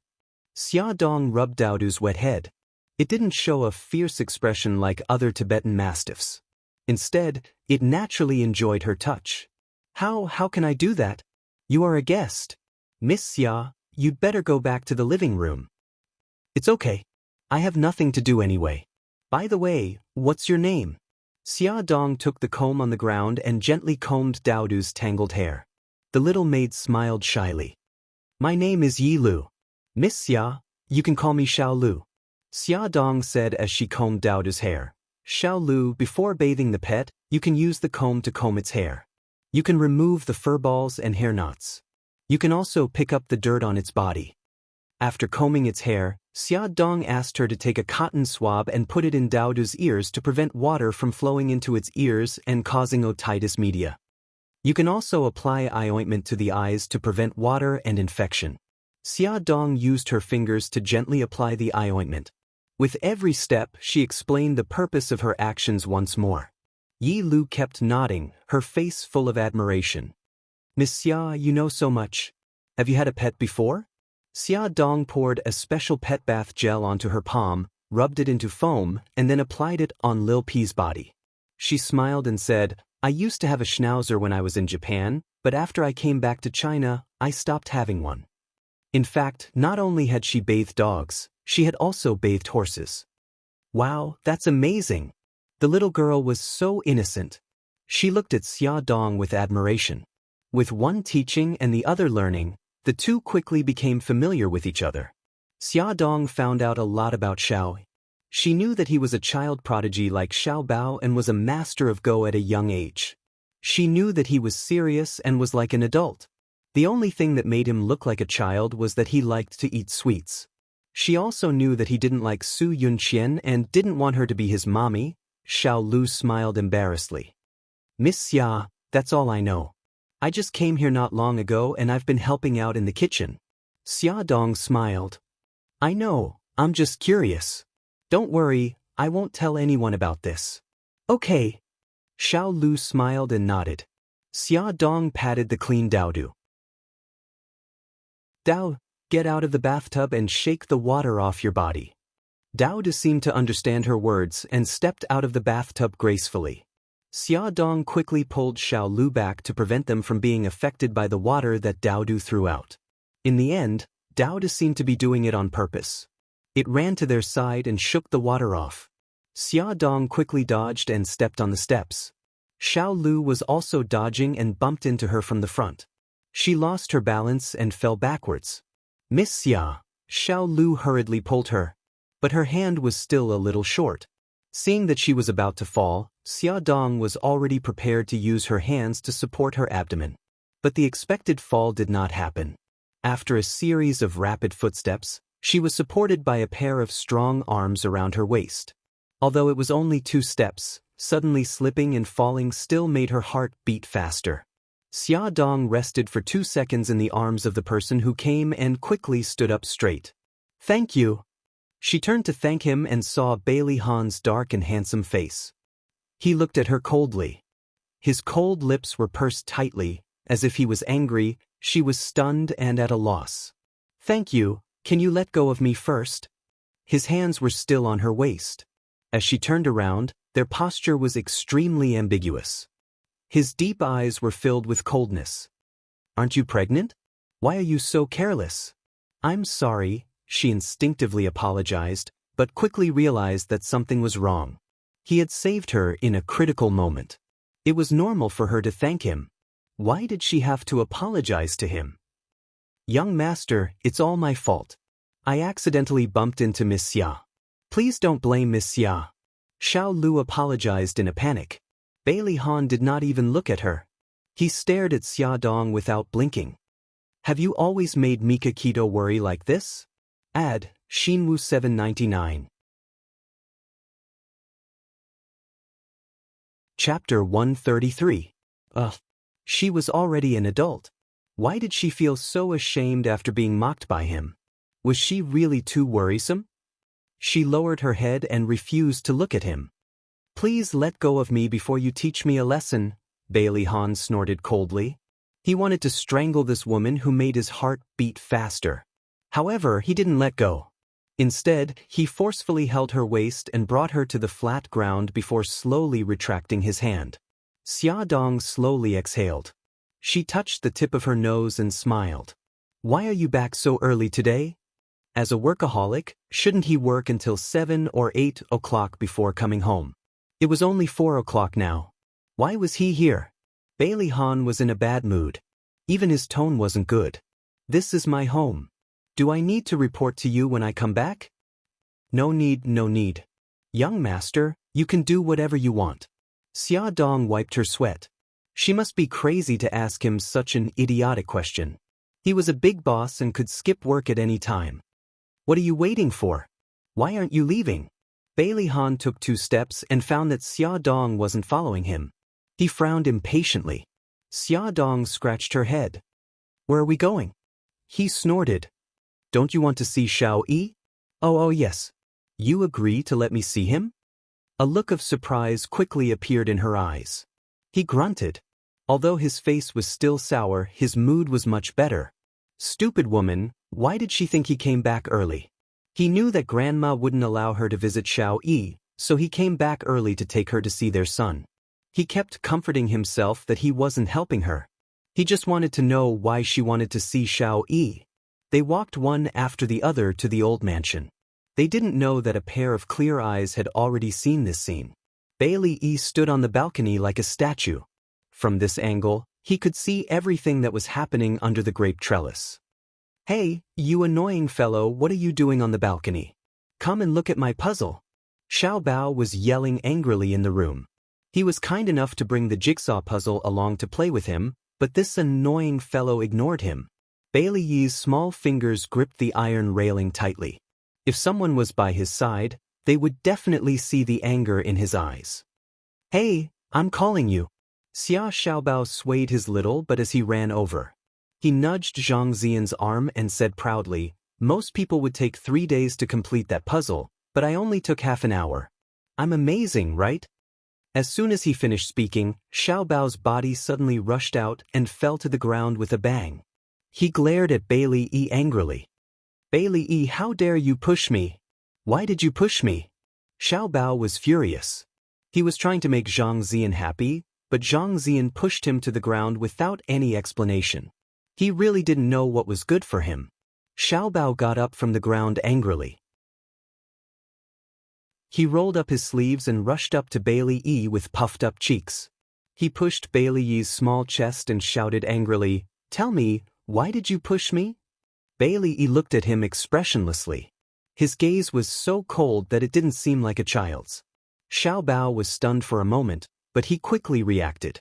He grabbed Zhang Xian's collar, bared his little white teeth, and lowered his voice to avoid the butler waiting outside the door. "Bailey, I'm telling you, I don't care if you're pretending or not. Don't throw a tantrum with me. If it wasn't for my mommy, I wouldn't have bothered with you." Xiao Bao knew that his eyes weren't playing tricks on him. When Zhang Xian mentioned his mommy, he clearly saw Bailey Yi's gaze change.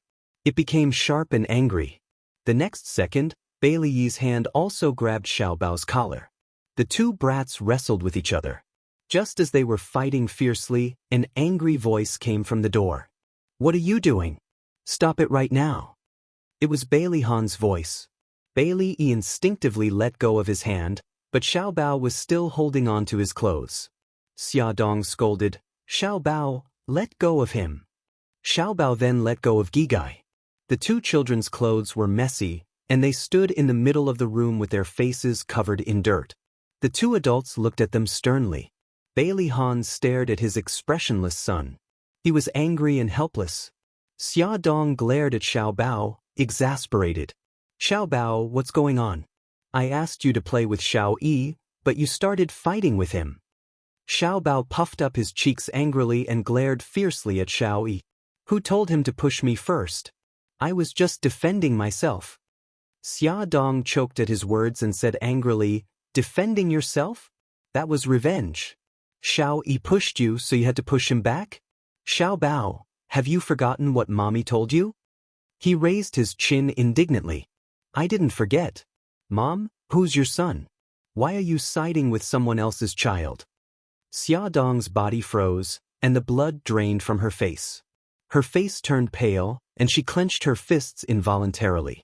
Bailey Han didn't know why Xiao Bao's words made Xia Dong react so strongly. A complicated look flashed across his eyes, and he said in a low voice, "Xiao Bao, don't be so rude to your mommy." "Uncle, how I talk to my mommy is our family matter. Don't be a hypocrite and poke your nose into other people's business." Xiao Bao saw his mother's pale face and immediately regretted it. However, he was too prideful to admit his mistake in front of outsiders, so he turned his anger to Bailey Han. "Xiao Bao." Xia Dong called her son's name sternly. "Don't be rude to Uncle Bailey. Apologize now." "No, I didn't do anything wrong." There was no way he would apologize to his irresponsible father who abandoned him. Xiao Bao kicked the jigsaw angrily, grabbed the small backpack on the ground, and ran out like a wisp of smoke. Xia Dong looked at Bailey Han apologetically. "Mr. Bailey, I'm sorry.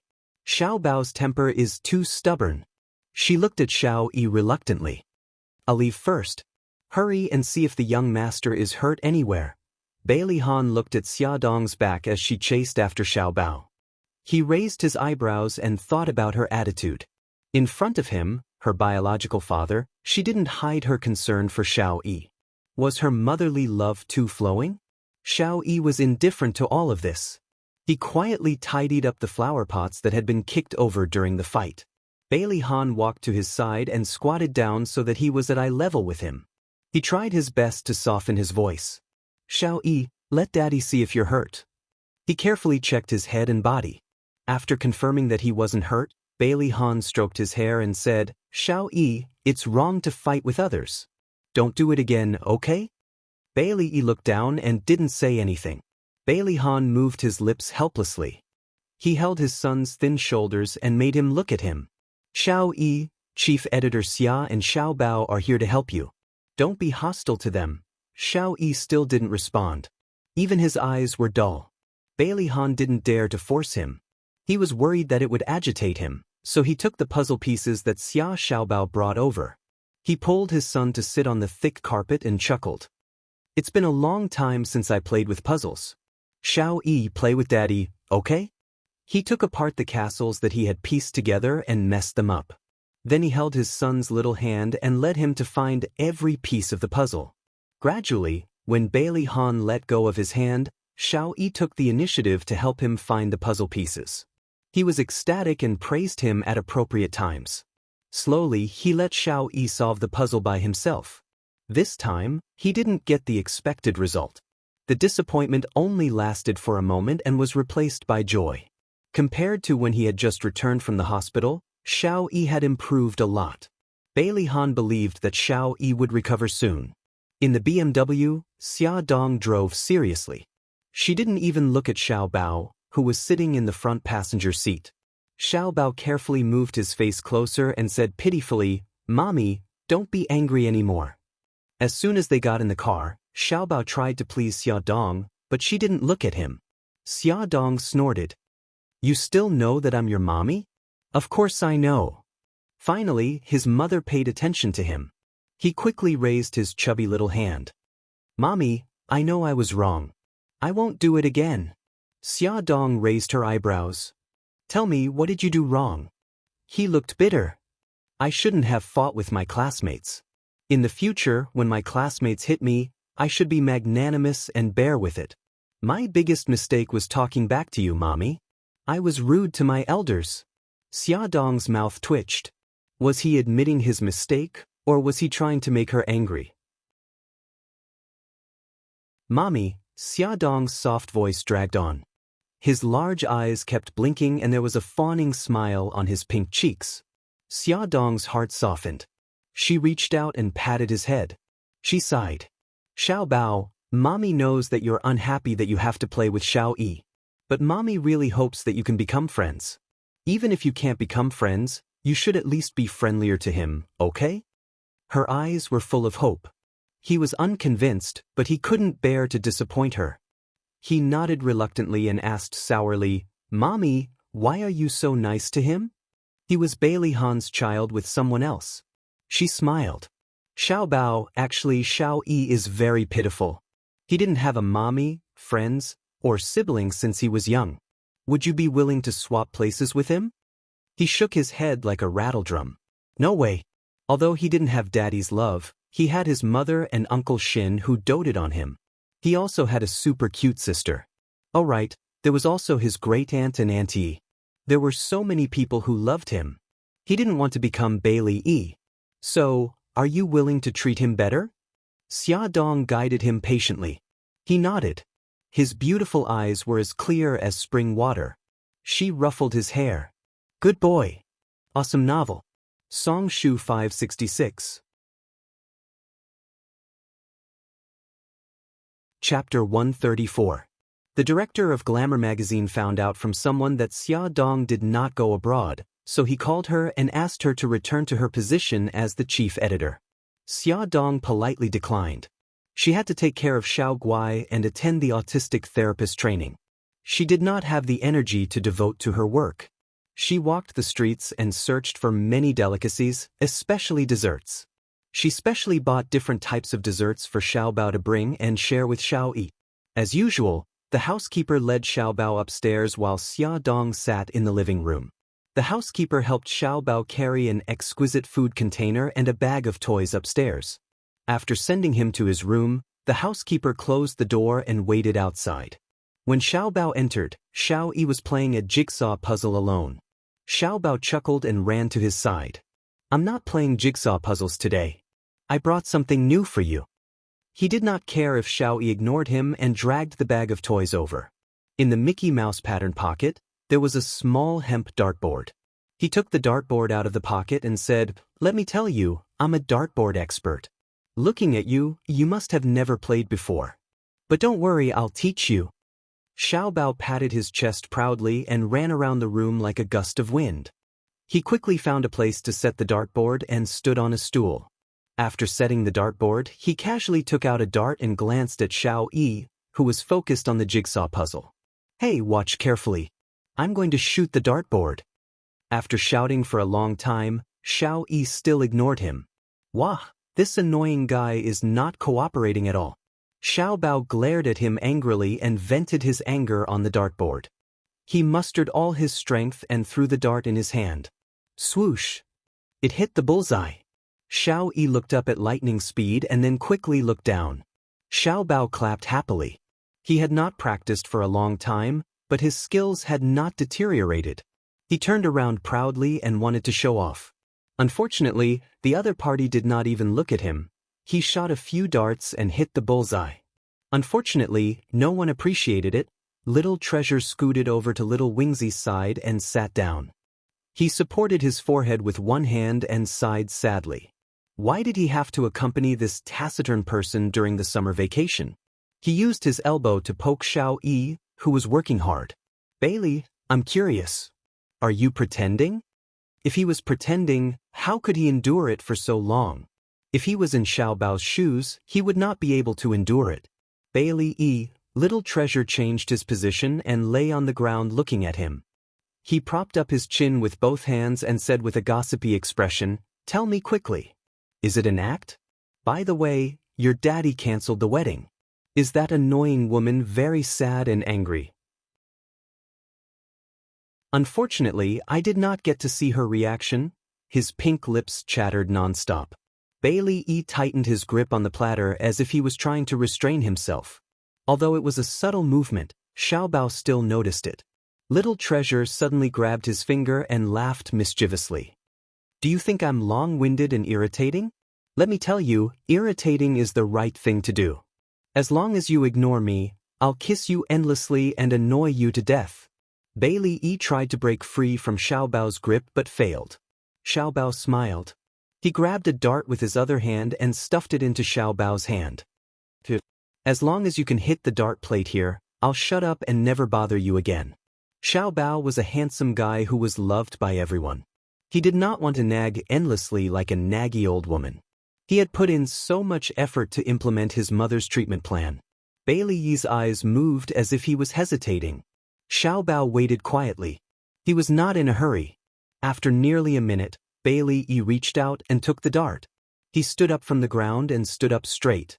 He raised his right arm and threw the dart. Swoosh! The dart deviated from its original trajectory and shot out of the dart plate. Haha! Xiao Bao hugged his stomach and rolled around on the ground happily. So there were things that this annoying guy was not good at. Bailey's face darkened. He pursed his lips and clenched his small fists. He looked like he wanted to pounce on the guy who laughed at him and beat him up. Xiao Bao rubbed his stomach that was hurting from laughing too much, then rubbed his cheeks that were stiff from laughing too much. Alright, don't look so glum. I'll teach you. Watch carefully, this is how it should be. He casually picked up a dart and did a standard demonstration.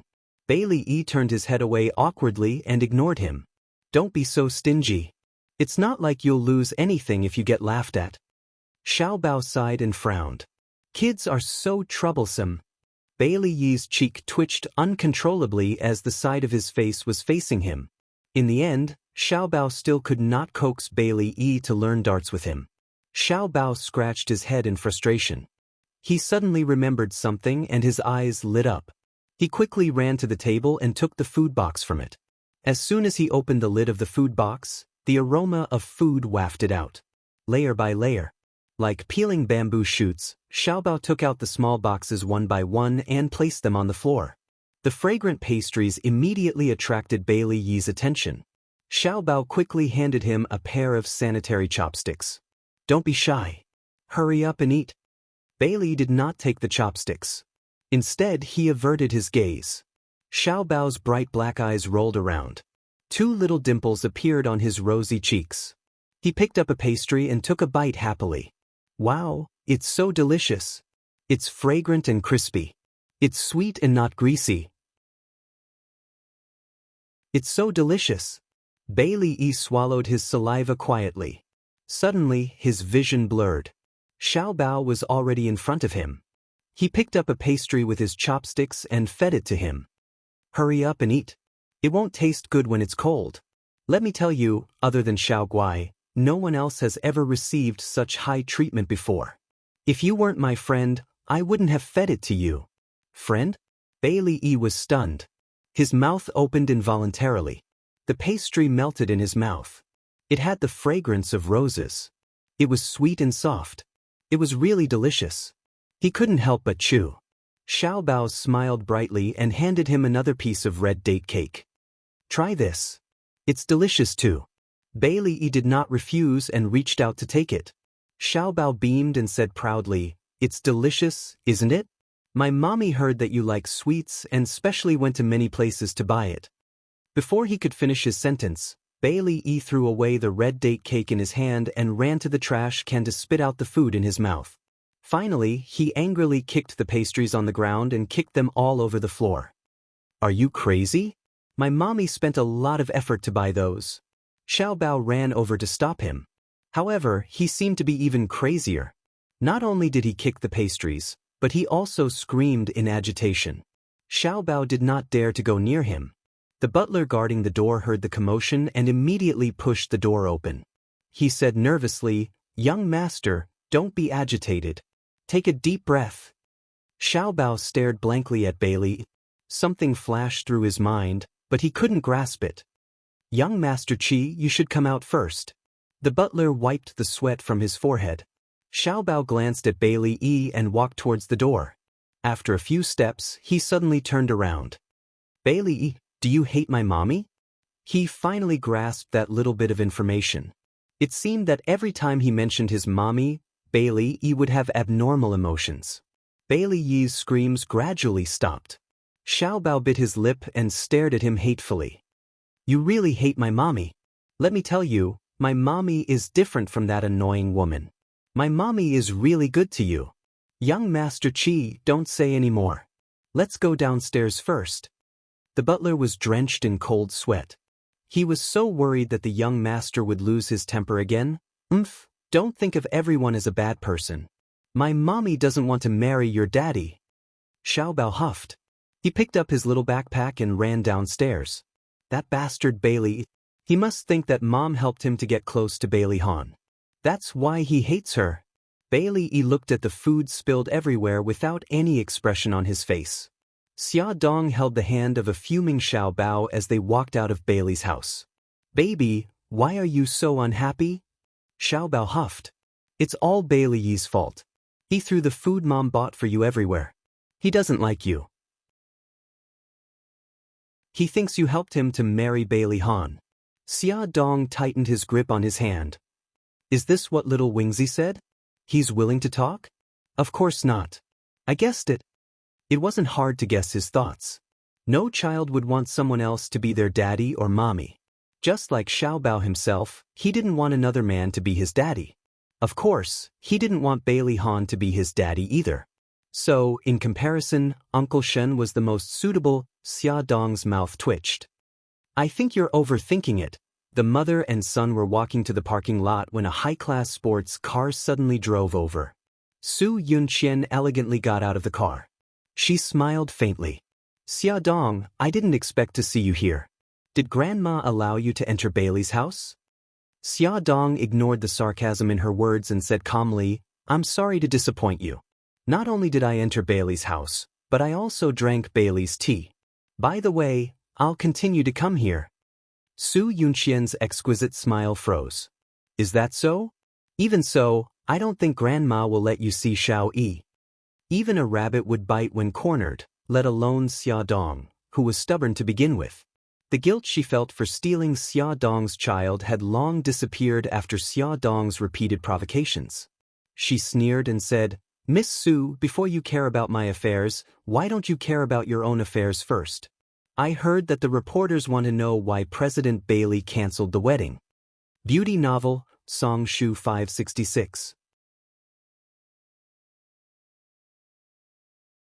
Chapter 135.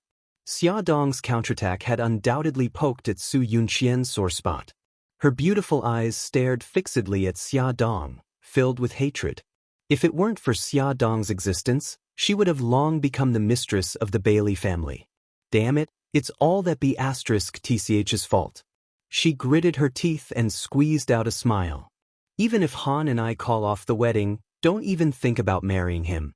Based on what you did back then, you have no right to stand by his side." Xia Dong smiled faintly. "Miss Su, I suggest you see a psychiatrist. Your paranoia is really getting worse." Su Yunqian's expression turned ugly. She took a step forward and seemed to want to say something. Xiao Bao shrank his neck in horror and hid behind Xia Dong. "Mommy, Paranoia is really scary. Let's stay away from this auntie. Xia Dong stroked her son's hair seriously. That's right. Paranoia is really scary. Baby, remember to stay 10 meters away from this auntie when you see her in the future. No, you should stay as far away from her as possible. Mommy, I'll remember. The mother and son got into the car as if there was no one else around. Su Yunqian was left alone on the spot, gritting her teeth in hatred. Xia Dong was about to start the car when she saw her son take something out of his small bag. He rolled down the car window and aimed at Su Yunqian's car tires and shot it. As his actions were extremely fast and there was no sound during the shooting process, Su Yunqian, who had already turned and walked towards the Old Bailey mansion, naturally didn't see it. However, Xia Dong saw it clearly. She raised her eyebrows. Baby, what are you doing? Xiao Bao waved the thing in her right hand and smiled like a little fox. My secret weapon, pearflower storm needles. Once I see blood, I'll destroy that damn auntie's tires. The corner of Xia Dong's mouth twitched. Brother Shen must have given him another inexplicable hidden weapon. She rubbed his head and said, well done, worthy of praise. However, this thing is very dangerous. You have to be careful when using it. Worried that he wouldn't know what to do, she thought for a moment and said, when you use it, you have to be clear about the situation. For example, if you have a conflict with a child, you can't use it against them. If you're facing a kidnapper or a bad guy, you have to use this weapon without hesitation. Do you understand? I know. Don't confuse me with a 3-year-old child. Xiao Bao rolled his eyes impatiently. He already said that he was a genius. How could a genius not understand these things? Hey, little old man, you're only 4 years old.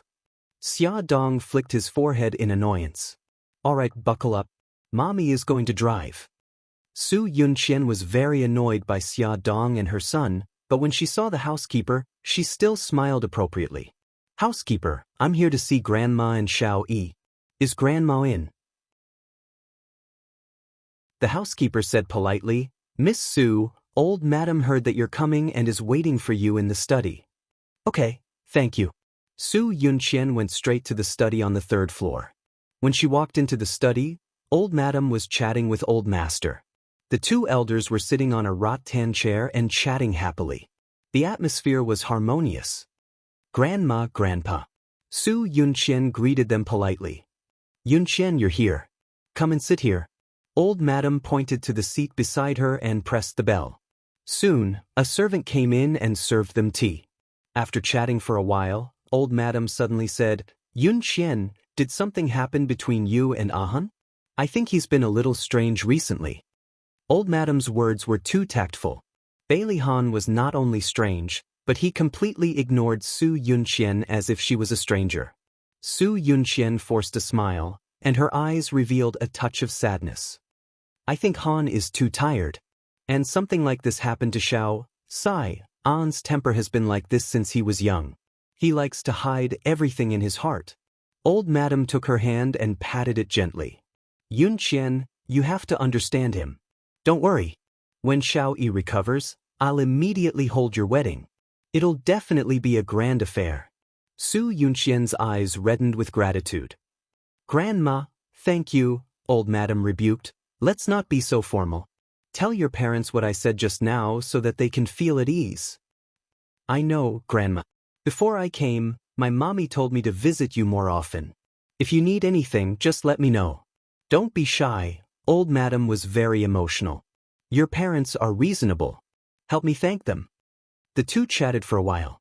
Su Yunqian proposed to visit Xiao Yi. Old madam was very comforted. She went downstairs with her and walked into Bailey Yi's room. The room had been cleaned and tidied up. Bailey Yi leaned against the cushion, holding a small laptop and surfing the internet. Baby, Auntie Yunqian is here to see you. Although he did not respond every time she spoke to him, the old lady did not give up. Xiao Yi, what are you busy with? Su Yunqian bent down and stroked Bailey Yi's hair intimately. Xiao Yi. Su Yunqian anxiously walked forward, wanting to comfort her. Old madam suddenly said sternly, Yunqian, don't go over there. Grandma? Su Yunxian looked aggrieved. The old madam paused and softened her tone. If we go over now, it'll only make him lose control of his emotions. The best thing to do now is to ignore him and let him calm down. This was the method that Lin Yi, the psychotherapist, had taught her. I see. I understand. Su Yunxian bit her lips and seemed to have made a very important decision. Grandma, I don't know why, but Xiaoyi gets agitated every time he sees me. In order not to agitate him, it's better for me to visit him less in the future. Old Madam also thought about this problem, but she was too embarrassed to bring it up. She did not expect Yunxian to bring it up herself. She immediately let out a sigh of relief. That's good too. Yunxian, it's been hard on you. Su Yunxian smiled. Of course not. We are all doing this for Xiaoyi's good. Grandma, I'll leave first. I still have something to do. I'll come to see you in 2 days. After saying goodbye to Old Madam, Su Yunxian walked out of the old house. She was already depressed to begin with. Why was Bailey Yi so agitated every time he saw her? Was he pretending to be sick? Or was he really sick, but subconsciously remembered what she had done to him? Su Yunxian drove for more than 10 meters and realized that something was wrong. She got out of the car to check and found 2 very thin needles stuck in her tires. She was so angry that she stomped her 10-centimeter high heels. Fortunately, she did not drive too far. When she returned to the old house, she asked the servant to change her tires. After she started the car again, she thought for a while and felt that it was Xia Dong's doing. After all, that was Bailey's territory. Outsiders could not enter. The servant knew her and it was impossible for them to puncture her tires. Only Xia Dong had the motive to do this. Xia Dong, how dare you do such a childish thing? If Su Yunxian was not driving, she would have stomped on the ground to vent her anger. No, she could not be in a passive position anymore. She had to find a way to turn the situation around. It had been a month and a half since Su Xingqian was injured. Today was the day she removed the gauze on her face. Su Murong and Xia Zhenxing were both in the hospital with her. The doctor carefully removed the gauze from her face. Su Murong saw her daughter's face clearly and her face turned pale. She almost fainted. Xia Zhenxing was not any better. He trembled as he held his wife's arm. After removing the gauze, Su Xingqian could not wait to see her injury. Give me a mirror, quickly give me a mirror. Her vocal cords had almost recovered, but her voice was still a little hoarse. Su Murong snatched the mirror. Xingqian, promise mommy first. Don't get agitated. Okay, mommy, I promise you. Quickly give me the mirror. After Su Xingqian took the mirror, she became timid. She had already guessed the result from her parents' worried and heartbroken eyes. But in her heart, she still had a faint hope that a miracle would happen. She closed her eyes and took 2 deep breaths. She slowly opened her eyes. With just one look, she screamed in horror and threw away the mirror in her hand. She shrank into the corner of the bed in fear. That's not me, that's not me. Mommy, Daddy, quickly tell me that the scary person in the mirror is not me. It's not me. Su Xingqian hugged her head and cried in the wind. No, the face she saw was not hers. It definitely was not her. Her skin was clearly smooth and delicate, but the face in the mirror was dry like a withered tree bark. That face was bald, without eyebrows. It was covered with red and swollen scars and ravines. It was like a malicious spirit that crawled out from hell. That was not her, not her. Xingqian, don't get agitated. Listen to me. The doctor said that your face can be fixed by plastic surgery. It can be cured. Su Murong endured the sadness in her heart and hugged her wailing daughter. She kept comforting her. Xingqian, be good. Don't cry. Your tears will stain the wounds. Be careful of infection. You're lying to me, you're lying to me. It can't be cured at all. Su Xingqian struggled crazily and cried. My eyebrows, my nose, and my cheeks. It can't be cured. Some of the wounds on her face were so deep that the bones could be seen. How could it be cured? Even plastic surgery could not restore her original appearance. It will be cured, it will be cured. Believe in Mommy. Mommy will invite the world's best plastic surgeon. They will definitely restore you to your original appearance. Su Murong could barely suppress Su Xingchen. Xia Zhenxing quickly went forward to help her hold Su Xingchen's arm. Xingchen, listen to mommy. Don't get agitated. Be careful of the wounds. Powerful novel, Hongta 866.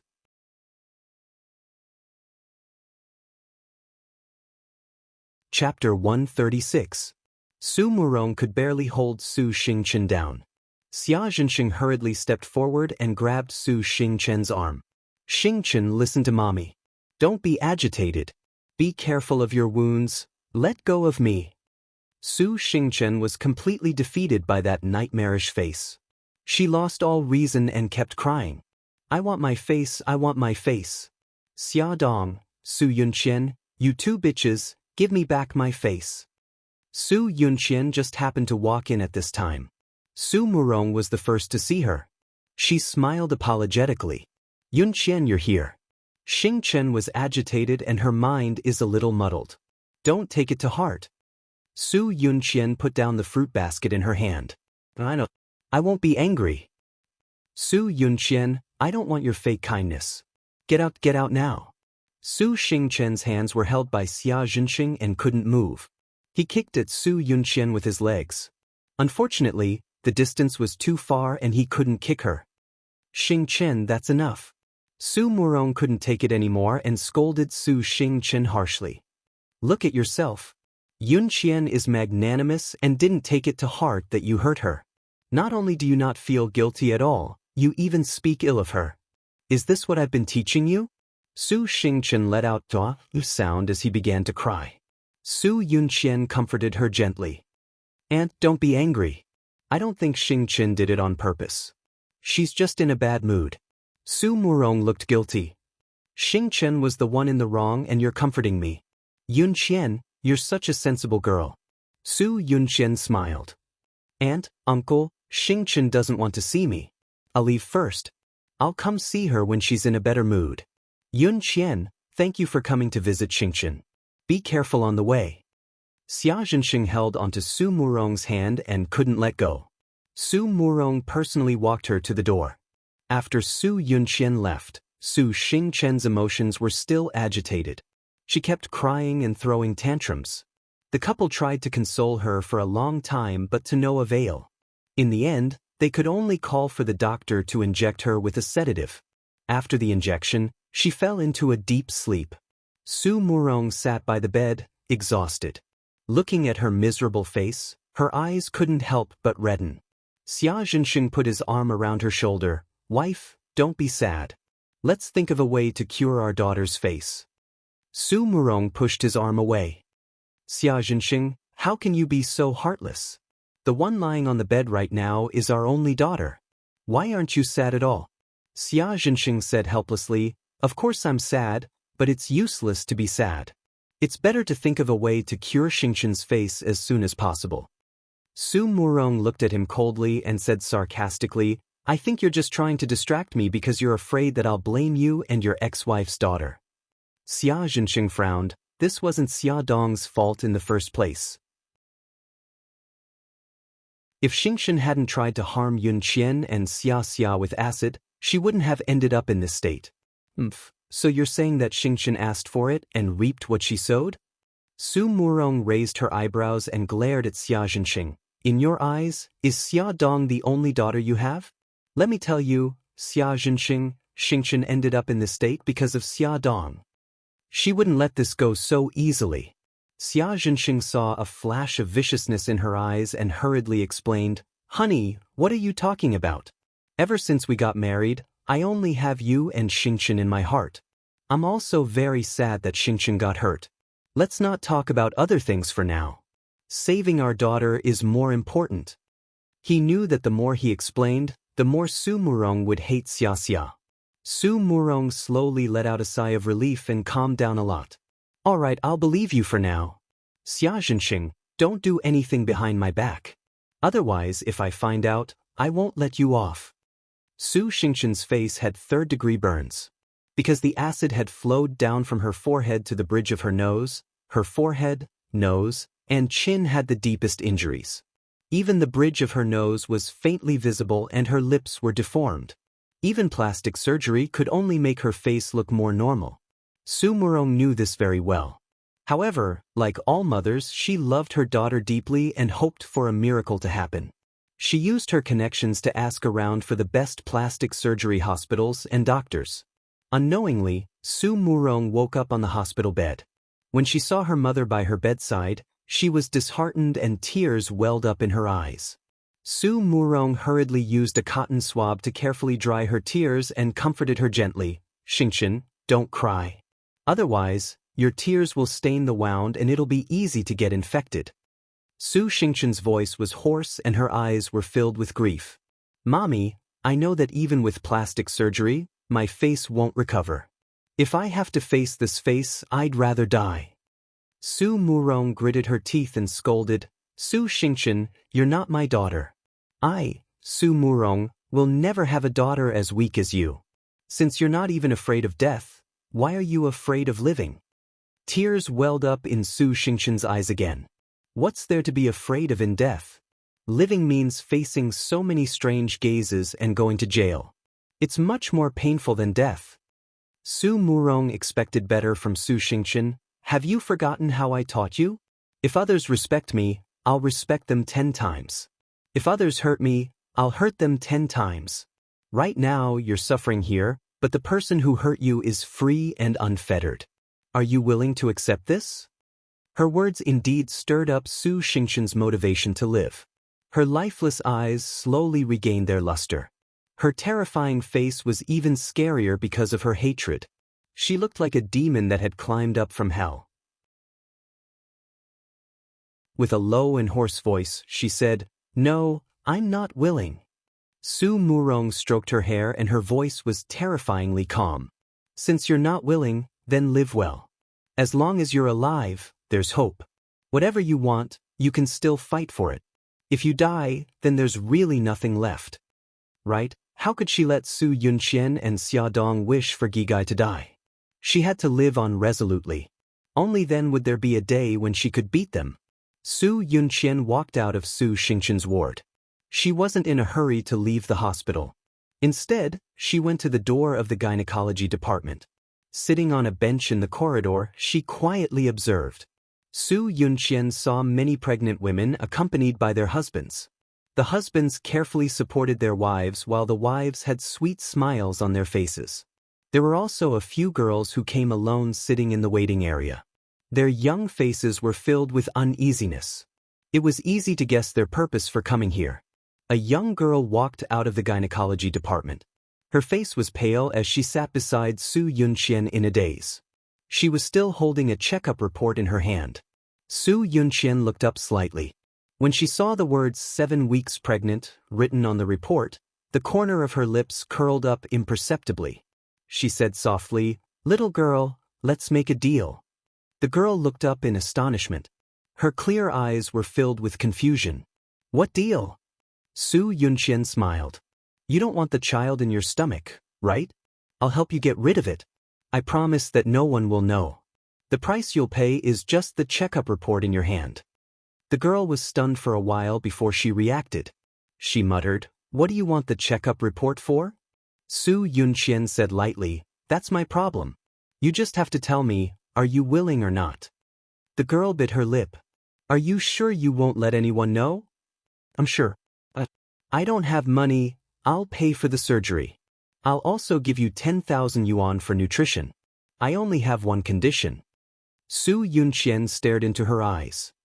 "You have to swear on your life that you won't reveal this matter." "I promise I won't tell anyone." The girl raised her palm and swore seriously. In her eyes, it was this beautiful woman who had saved her. She had already regarded her as her benefactor. Su Yunqian smiled. "Very good. Give me your phone number. I'll arrange the surgery for you as soon as possible. If you don't believe me, you can give me the checkup report after the surgery." "Thank you." The girl told her her phone number and thanked her solemnly. Shanghao Group. The president had been in a bad mood recently. It was a well-known fact among the employees of Shanghao Group. Even when they passed by the door of the president's office, They would deliberately walk lightly, afraid that they would accidentally disturb the black-faced god inside. After the meeting, Bailey Han strode back to his office. He looked at the clock. It was 4 o'clock in the afternoon. It was time for Xia Dong to take Xiao Bao to visit Xiao Yi again. He leaned back in his chair. He couldn't help but think of the day when he came back early and saw her bathing Daodu under the grape trellis. She gently rubbed Daodu's hair and chatted with the maid with a smile. Her eyes were burning with a long-lost passion. He couldn't help but stop and stand in the distance, watching her laugh. Suddenly, a melodious ringing of the phone interrupted his reverie. He saw the caller ID and felt a little complicated. He hesitated for a few seconds and pressed the answer button. Han, Su Yunxian's gentle voice came from the phone. We haven't had dinner together in a long time. Let's have dinner together tonight, okay? Bailey Han paused and said, I have to work overtime today. Her voice was still gentle. Then I'll cook something delicious and send it to you. No, I'll order takeout. Han, her voice sounded very aggrieved. I just want to have dinner with you. Is it making things difficult for you? He rubbed his eyebrows. Yunxian, before Xiao Yi recovers, I hope we can maintain the status quo. In the end, you still suspect me. You think I'm the one who hurt Xiao Yi. She sobbed softly. He frowned even more. I just want both of us to calm down. I won't make any guesses before the matter is investigated clearly. Attention, Song Shu 566.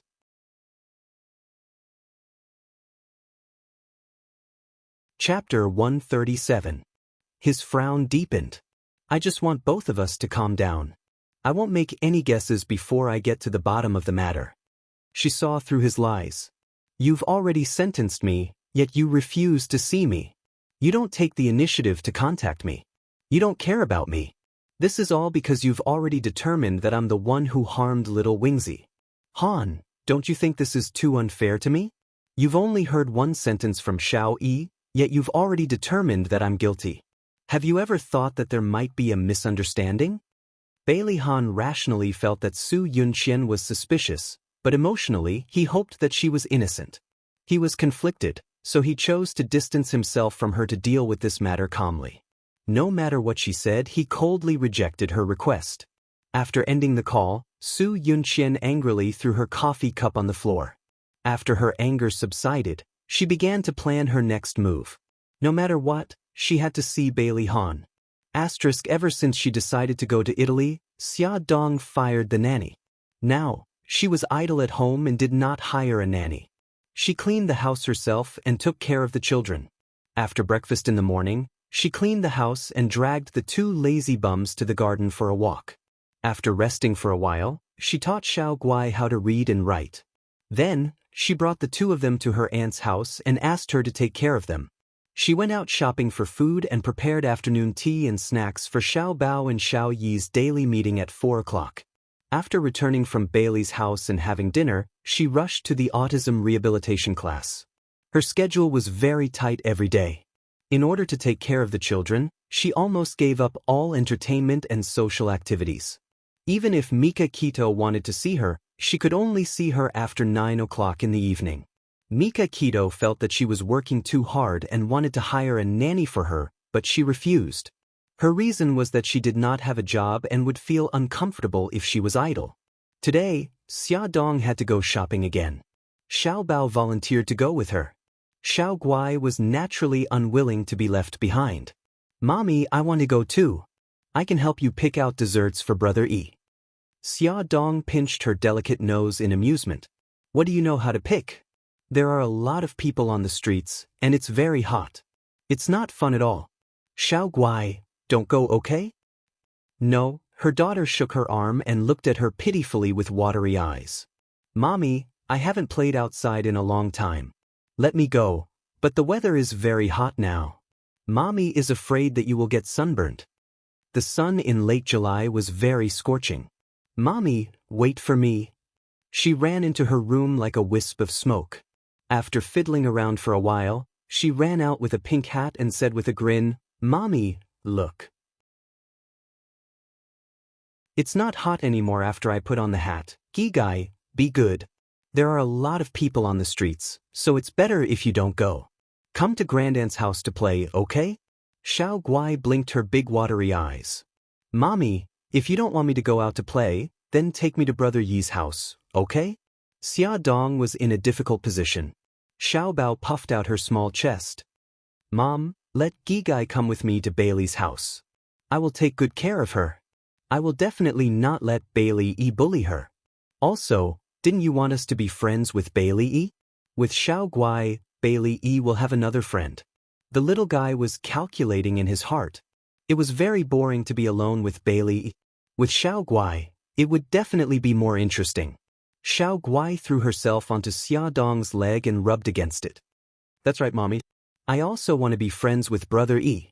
Xia Dong looked at the two little guys' expectant eyes and nodded in agreement. The housekeeper's mental fortitude was quite good. She was not surprised by the sudden appearance of another little bun. She calmly led them upstairs. After more than 10 days of interaction, Xia Dong was already able to chat with the servant who made her tea. She was no longer restrained in the living room. Instead, she walked around the garden and helped Xiao Lu bathe Lil Pi. She especially loved the stone bench under the grape trellis because from there, she could see Bailey Yi's room on the second floor. If she was lucky, she could even see him standing on the balcony. Even if she couldn't get close to him, she was satisfied to see him from afar.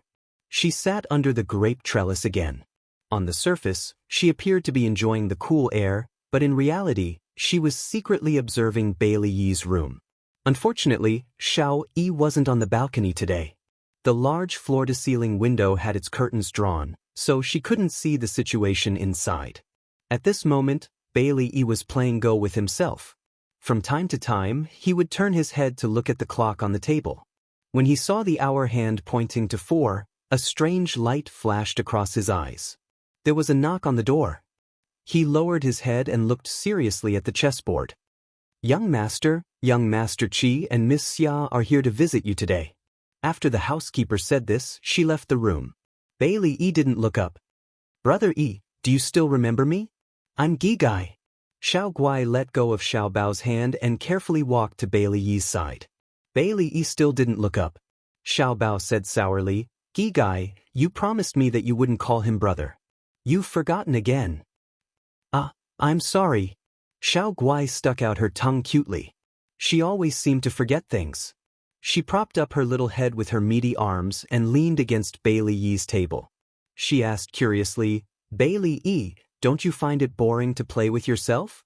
Bailey Yi's hand that was holding a Go piece paused. Xiao Bao sharply caught it. Her lips curled into a mischievous smile, and she deliberately said loudly, he won't be bored. Anyway, he's bored every day and doesn't play with anyone else. He can only play with himself. But that's so pitiful. Xiao Guai reached out her little hand and gently stroked Bailey Yi's hair as if she was petting her own pet. Bailey Yi, from today onwards, brother and I are your friends. Don't play by yourself. Play with us. Bailey Yi acted as if he didn't hear her. He lowered his eyes and continued with his actions, placing a Go piece on a certain spot. Oh right, Bailey Yi, are you hungry? My mommy bought a lot of delicious pastries for you. Xiao Guai grabbed his hand and dragged him to the coffee table. Come with me. I'll get them for you. They're delicious. Bailey Yi was like a puppet, allowing her to drag him to the sofa beside the coffee table. Xiao Bao helped Xiao Guai open the lunchbox and took out small boxes of exquisite and delicious pastries. This is vanilla, this is purple potato, and this is red bean paste. Brother likes red bean paste. Here you go. Bailey Yi, which flavor do you like? I'll get it for you. Xiao Guai happily helped everyone distribute the pastries. Bailey Yi reached out his finger and slowly pointed at the little rabbit-shaped pastry in front of Xiao Guai. Xiao Guai's cute little face fell. Ah, you like this rabbit? But I like it too. Forget it, I'll let you have it. It was rare for Brother Yi to take the initiative to express his opinion, so she might as well let him have it. So Bailey Yi calmly put the little rabbit into his mouth. Xiao Bao wasn't sure if he was imagining it, but he felt that Bailey Yi's attitude towards his mother had changed. He no longer rejected the food she brought and even ate with a clear conscience. Like now, for example, he purposely stole Gigai's favorite rabbit. Xiao Bao, who had a huge sister complex, was very unhappy. He glared at him, and used his eyes to condemn him. Bailey ignored his anger and calmly picked a puppy-shaped pastry and put it on Xiao Guai's plate. "Is this for me? It's so cute." Xiao Guai beamed. Brother Yi wasn't as autistic as her brother said. He even took the initiative to give it to her. Xiao Bao was even more unhappy. He had been with him for more than 10 days.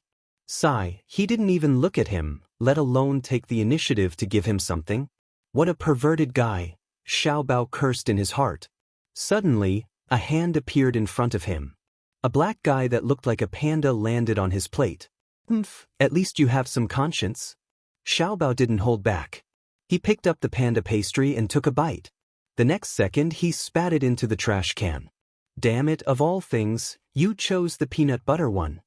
He hated peanut butter the most, "You bastard." A smile quickly flashed across Bailey Yi's eyes. After spitting it out, Xiao Bao still felt a strange taste in his mouth, so he ran to the bathroom to rinse his mouth.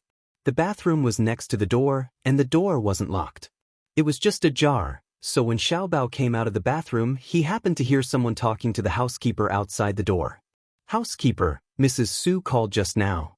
She said that Miss Su is sick and wants the eldest young master to visit her." The housekeeper lowered his voice. "Then go and report this to the old madam." Xiao Bao swayed his little butt and sat back in his seat. He poked Bailey Yi with his elbow. "Let me tell you. I just heard from the servant that Su Yunqian is sick and wants your daddy to visit her." He snorted and continued, "I'm guessing that your daddy definitely doesn't want to visit her. That's why she called here and used your great-grandmother to force your daddy." After saying that, he stared at Bai Li with a serious expression. "If you're faking it, then this move of yours is quite successful. However, that hateful woman won't let you off so easily. She'll definitely have something else up her sleeve. You have to be careful." Bailey Yi's lips curled up, but he quickly returned to his expressionless face. It was so fast that Xiao Bao thought that he was seeing things. Xiao Bao's guess was right. The Su family called Bailey Han and said that Su Yunqian was sick and wanted him to visit her. However, Bailey Han politely refused. Mrs. Su then called the Su mansion, and the old madam immediately ordered Bailey Han to visit Su Yunqian at the Su mansion. Bailey Han was forced by the old madam to the point that he had no choice but to visit her after work. She was lying on the bed with a pale face. She seemed to be very sick. Beauty novel, Song Shu 566.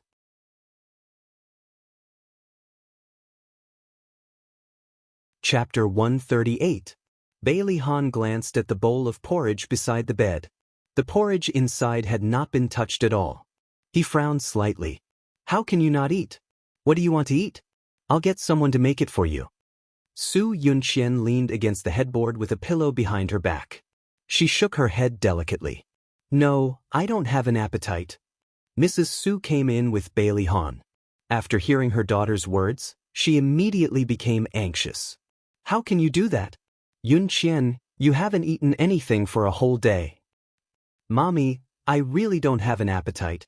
Su Yunqian forced a smile and comforted her. "Mommy, I'm fine. You've taken care of me for a whole day. Have a good rest." "Okay, then I won't disturb you. If there's anything, just get the servants to call me." Mrs. Su reminded her repeatedly. "If there's anything you want to eat, just get the servants to make it for you. Don't starve." Su Yunqian smiled helplessly. "Mommy, go and rest." Only she and Bailey Han were left in the room. She shifted her body and Bailey Han leaned over to help her sit up. "You were fine yesterday. How did you get sick? Where do you feel uncomfortable? Have you seen a doctor?" "I'm fine. I'm just a little dizzy.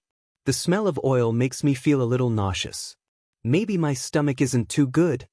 She gently held his hand, lowered her eyes, and said softly, "Han, are you only willing to come and see me when I'm sick? Then I'd rather be sick every day." Bailey Han's body stiffened. He said lightly, "Don't be silly. I'll accompany you to the hospital tomorrow and have a good checkup." There was a smile in her eyes. Although her face was pale, she was still stunningly beautiful. No need. I know my own body. There won't be any big problems. I'll be fine after a day of rest. You're so busy. How can I let you waste your time with me? He frowned. I'll only be relieved if you have a checkup. I'll pick you up tomorrow. She tilted her body and leaned on his shoulder naturally. I feel much better now that you're willing to come and see me. If you're still worried, you can send me to the hospital and then go to the company. Well, it's decided then. He didn't push her away and let her lean on his shoulder. Han, I'm a little sleepy. Can you sing for me? Her hand naturally rested on his chest as she leaned into his ear and whispered softly. When she spoke, her hot breath sprayed onto his ear.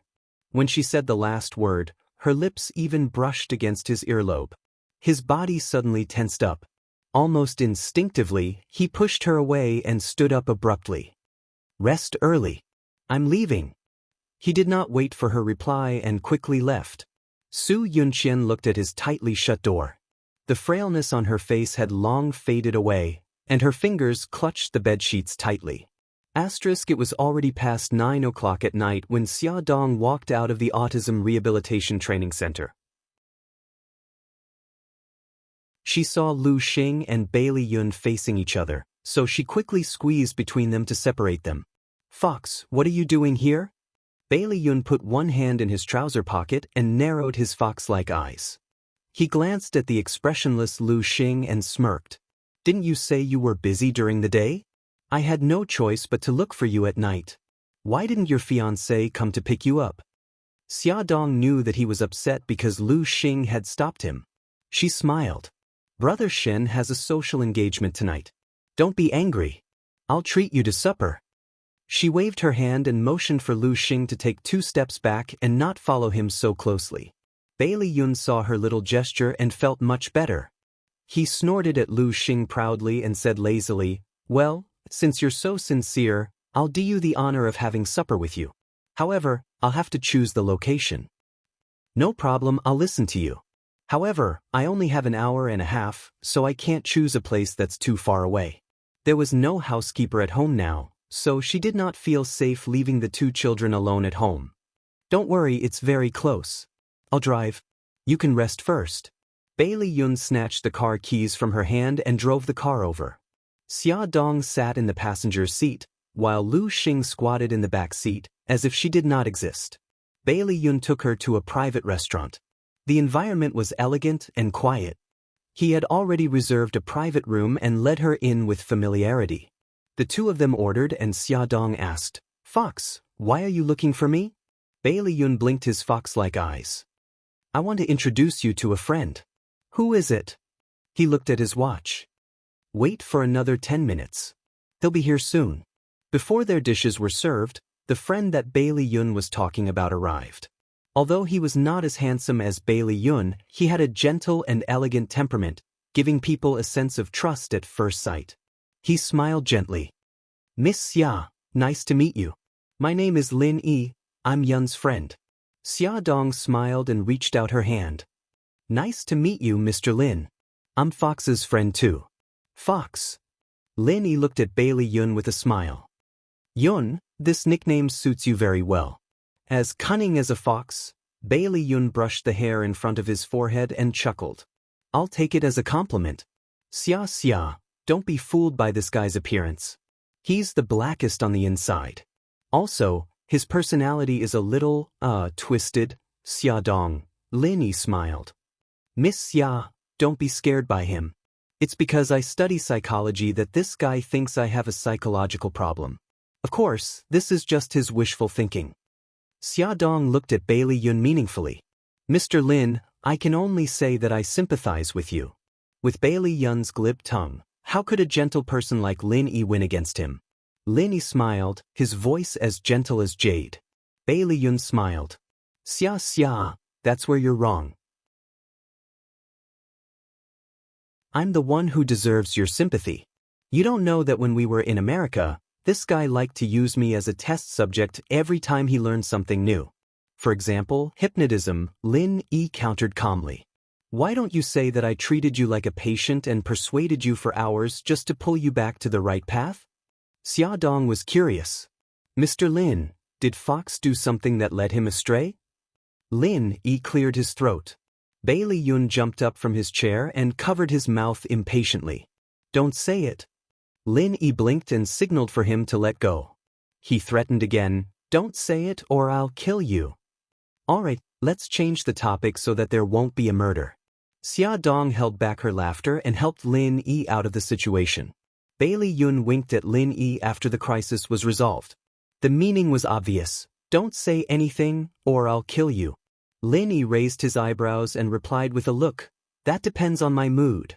Bailey Yun's face darkened and was about to explode when Xia Dong, who had been watching them flirt with each other, quickly said, I'm sorry to interrupt your flirting. I want to know, have you known each other for a long time? Who's flirting with that guy? Bailey Yun distanced himself from Lin Yi in disgust. Lin Yi raised his eyebrows in amusement. Don't call me that. I'm your senior. He looked at Xia Dong and explained, when I was in America, I went to the same university as Yun. In fact, we haven't seen each other for more than 5 years. If I didn't meet Yun at Bailey's house, I wouldn't have known that he was in a city. Bai Liyun seemed to have recalled something and smiled until his eyes narrowed into slits. Xia, do you still remember the first time we met? You threw yourself into my arms. That day was the first day I returned to the country. Hey, I want to correct you. That was not throwing myself into your arms. I was just avoiding someone's pursuit. Xia Dong was speechless.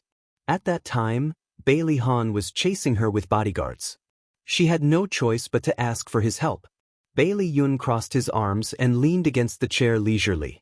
He shrugged nonchalantly. It's okay. I know you're shy. Xia Dong was speechless. Thank you for your understanding. Bailey Yun raised his eyebrows. Xia, Lin Yi is now a psychotherapist. Aren't you curious about who his latest patient is? Xia Dong's brain spun quickly and she was shocked. Mr. Lin, are you treating Bailey Yi? He mentioned that he went to Bailey's house. Lin Yi smiled, his eyes gentle and wise. Yes. I heard from Yun that you've taken part in an autistic rehabilitation course, and you've learned quite a bit about it. It just so happens that my assistant took a wedding leave yesterday. If you're willing to replace her and work for me for half a month, I'd be very grateful. Xia Dong stared at him in disbelief for a few seconds. She suddenly looked at Bailey Yun. His charming eyes were smiling and he nodded at her gently. She immediately felt a surge of warmth in her heart.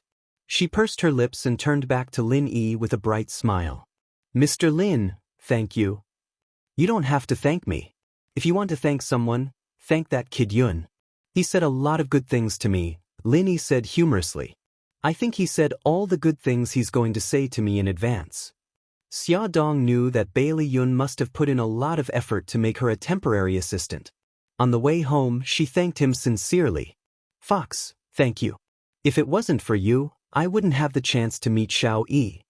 Bai Liyun's lips curved up. Don't listen to Lin Yi's nonsense. His assistant is on leave, and you have the knowledge in this area. If I introduce you to him, he'll be more than happy. Xia Dong knew that he said this because he didn't want her to feel burdened. She was even more grateful. He reminded her. Xia, from tomorrow onwards, you'll be Lin Yi's assistant. I'm worried that Grandma and the others will recognize you and misunderstand you. It's best if you disguise yourself. Yes, I've thought about that. I'll be careful. She had thought about how to disguise herself when they were eating. She had to make it so that no one could recognize her. She couldn't bring trouble to Lin Yi. Attention, Hongcha 866.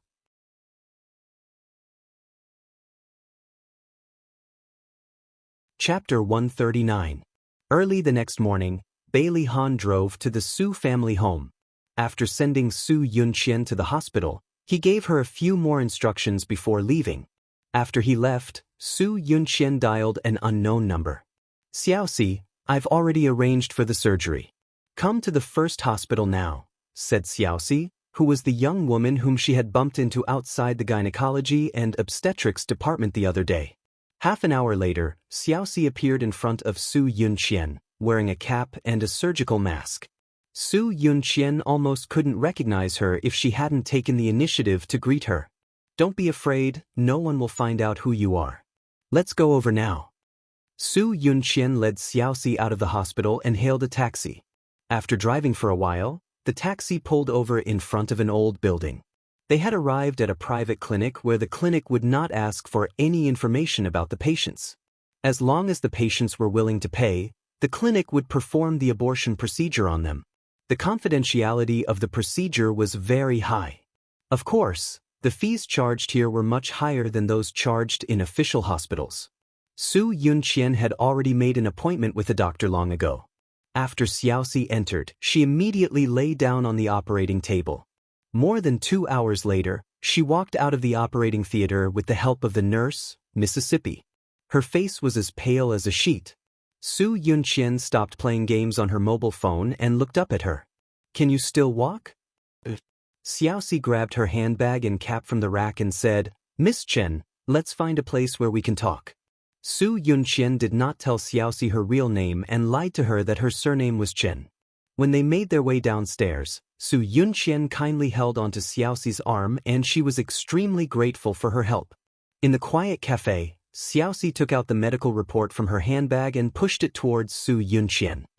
"Miss Chen, don't worry, I won't tell anyone about this." Su Yunqian calmly placed the medical report into her purse and retrieved a bank card from her wallet. "I deposited some money into someone else's account. There's 10,000 yuan in here and the password is your mobile number. Xiaoxi, take good care of yourself. Women should treat themselves well. If you don't cherish yourself, who else will?" "Miss Chen, thank you."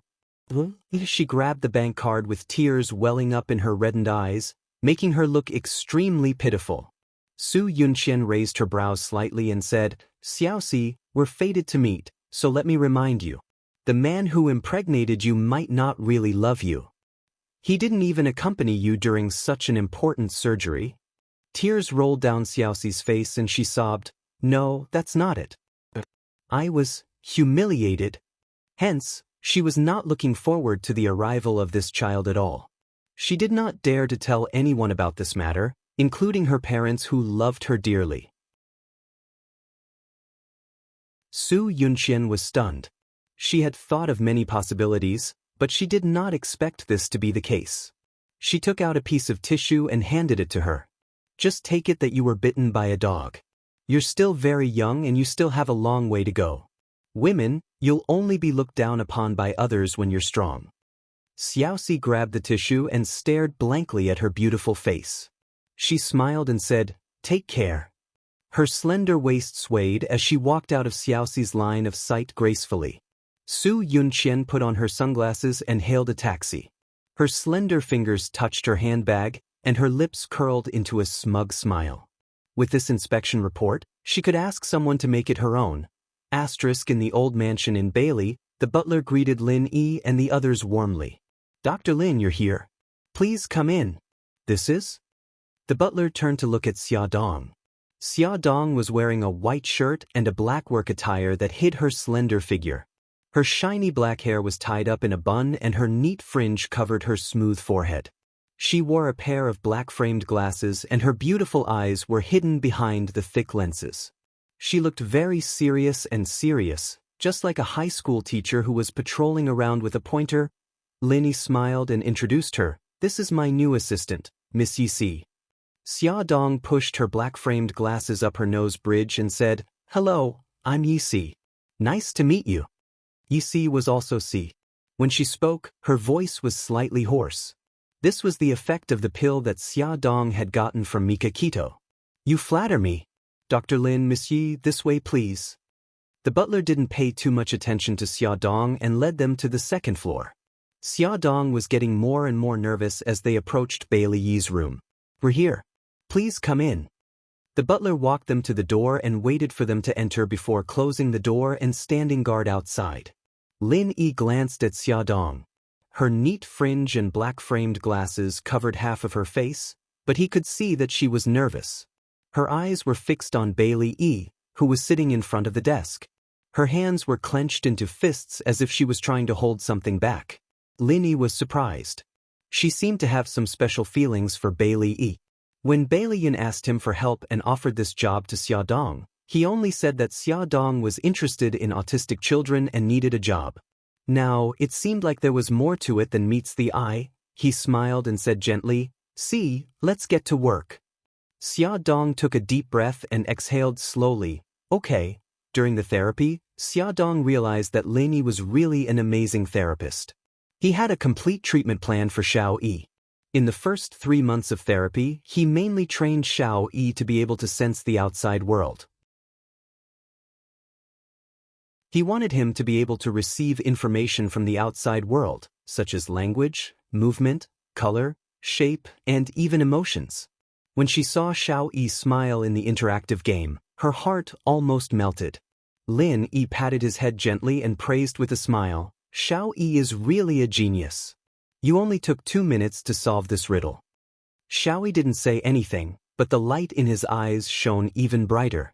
1.5 hours passed quickly. It meant that the therapy for the day was about to end. Lin Yi looked up at Xia Dong. Throughout the therapy, her eyes were on Xiao Yi. That kind of loving gaze made even him think that she was Xiao Yi's mother. Xia Dong felt Lin Yi's probing gaze and quickly looked away. Her expression was slightly flustered. Lin Yi smiled. "See, please take out the Jiuquan rings for me." Okay. Xia Dong took out the Jiuquan rings from the box Lin Yi brought with him and handed it to him. "See, give this to Xiao Yi." Okay. Nervousness gripped her heart. She squatted down and looked at Xiao Yi at eye level. She held the Jiuquan rings in front of him. "Xiao Yi, this is the Jiuquan rings." Bailey ignored her, raising his head to look at Lin Yi as if to ask him why he had given him the 9 rings. Lin Yi smiled. "If you can solve the Jiuquan rings in 2.5 minutes, I'll take you out to play for a day." Bailey Yi's eyes flashed. "Are you willing to accept the challenge?" This was faster than the Guinness World Record. It was impossible for a normal child to achieve this goal in such a short time, but Xiao Yi was different. His IQ was many times higher than other children his age. Bailey Yi lowered his eyes as if thinking. 2 seconds later, he reached out his small hand and took the Jiuquan rings from Xia Dong. Lin Yi smiled gently. "Xiao Yi, I hope that one day I can hear you say, 'Okay, I accept the challenge,'" in a proud voice. Bailey Yi didn't respond to Lin Yi's words. All his attention was on the Jiuquan rings. The rings were small and delicate, very suitable for children. His soft fingers moved quickly, and the rings made a crisp knocking sound. "Xiao Yi, I'll see you in 2 days. I'm looking forward to your performance." Lin Yi patted his head. Xia Dong looked at him reluctantly and followed Lin Yi out of the Bailey house. Lin Yi smiled gently in the car. "Where do you live? I'll send you back." Xia Dong paused. "Don't you have work in the afternoon?" Lin Yi tilted his head to look at her, a teasing smile on his face. "Yun has already told me that you'll only be my assistant when I go to House Bailey for outpatient treatment. He also specifically told me not to do anything to you." Xia Dong was embarrassed. "Mr. Lin, Yun was joking. Please don't take it to heart. I'm your temporary assistant now. If I'm absent, I'll cause trouble for you. Don't worry. I'm only at the Bailey house. When I'm at the clinic, I can handle it myself." He smiled. "So, don't worry and go do your work. I'll see you in 2 days." Lin Yi would only treat Bailey Yi every 2 days. "Thank you so much." Xia Dong was so grateful that she didn't know what to say. At the same time, she was also grateful to Bailey Yun in her heart. Xia Dong had to pretend to be 2 people in 1 day and appear at the Bailey house. It was a little stressful. She changed into a plain floral dress. Her long hair was curled into big waves and fell over her shoulders. Her fringe was combed to the side, revealing her smooth forehead and willowy eyebrows. After taking off her black-rimmed glasses, her eyes were bright. She was worried that the housekeeper would recognize her, so she put on some light makeup to make herself look more attractive. Although the housekeeper took a second look at her because of her beautiful makeup, he didn't associate her with the rigid Yi Si. Xia Dong saw with her own eyes that Xiao Yi's condition was getting better in the morning. Even if she couldn't see him now, her mood was much calmer. After greeting the servants, she went to the garden to take a stroll. Bailey's garden was very beautiful and it took up a lot of space. She found a lounge chair under the shade of a tree and lay down leisurely. The cool breeze blew, and it was very comfortable. She couldn't help but close her eyes and put her hands on her stomach habitually. She was already more than 2 months pregnant and was a little sleepy. Lying here comfortably made her sleepy. Just as she was about to fall asleep, she heard footsteps. She opened her eyes and saw Bailey Han holding Su Yunqian's arm walking towards her. Attention, Xinwu 799.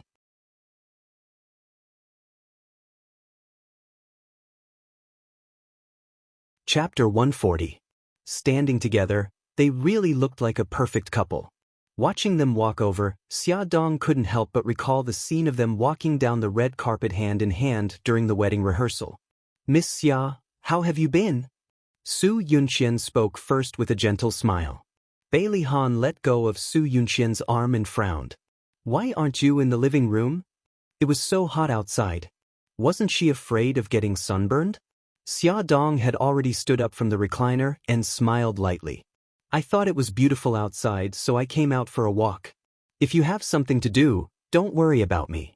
I'll look around." Bailey Han was a workaholic. He was rarely late and left early. Coming back so early and with Su Yunqian, he must have something to deal with. Bailey Han nodded and held Su Yunqian's arm with one hand as they walked to the living room. Xia Dong lay down again.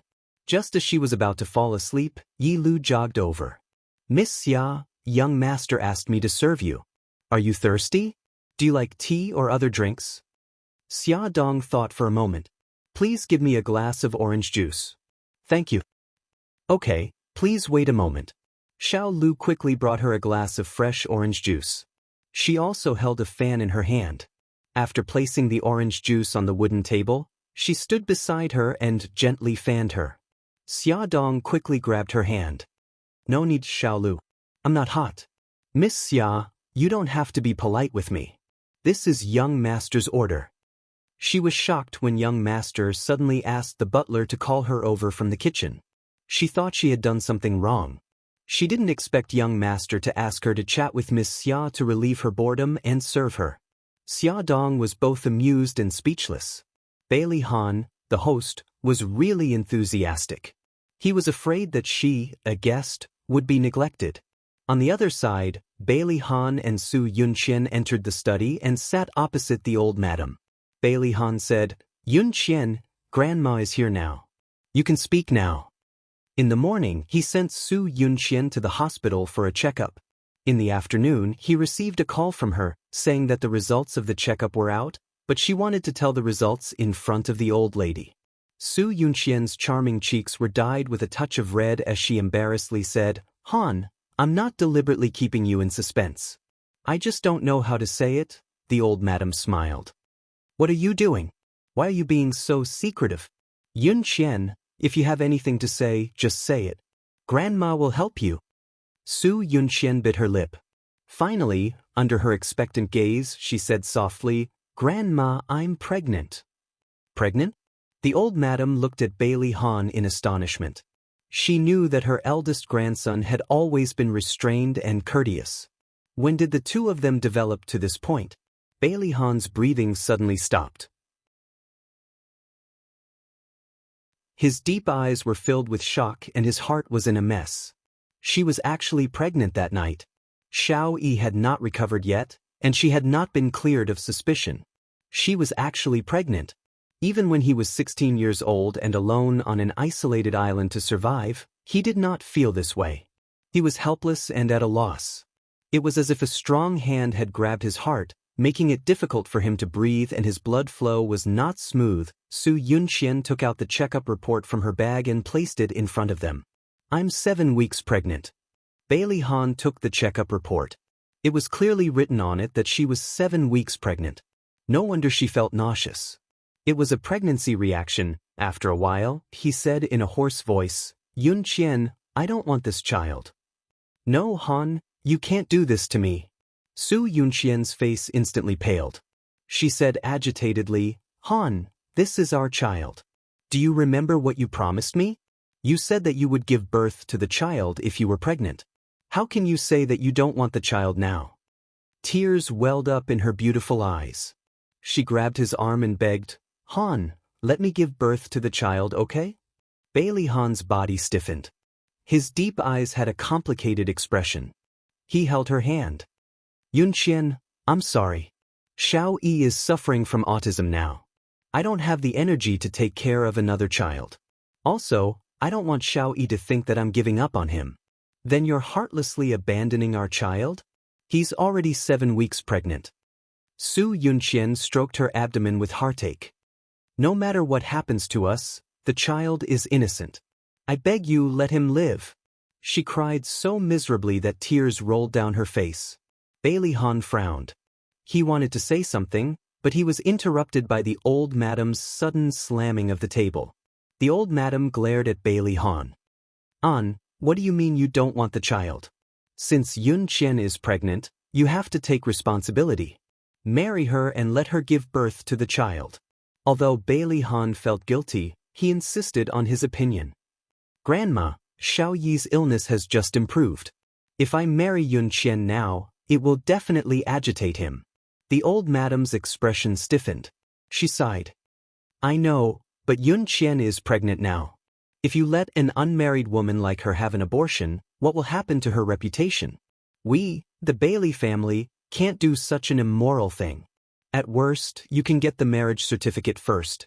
As for the wedding, wait until Xiao Yi recovers. Yun Qian's child needed a legal identity. Su Yunqian sobbed pitifully. Bailey Han looked at her like this. He felt heartache and guilt, and his heart almost softened. However, when he thought of the thrilling scene when Xiao Yi fell down the stairs, he hardened his heart. Grandma, I don't agree. I won't get married for the time being. The child can't be kept. Bailey Han said the last 3 words with difficulty. His heart ached fiercely and he felt guilty. Compared to the unborn child, he cared more about Xiao Yi.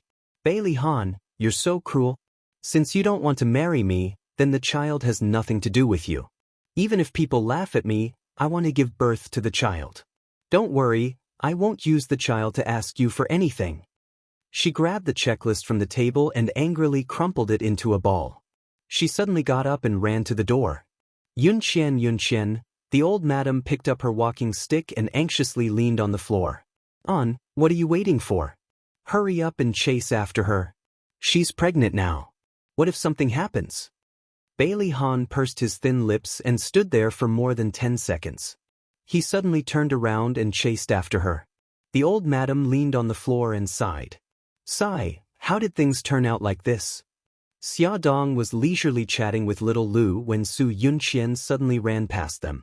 She covered half of her face and looked very sad. Just as she ran past, Bailey Han quickly chased after her. Thus, Xia Dong and little Lu witnessed a dramatic scene.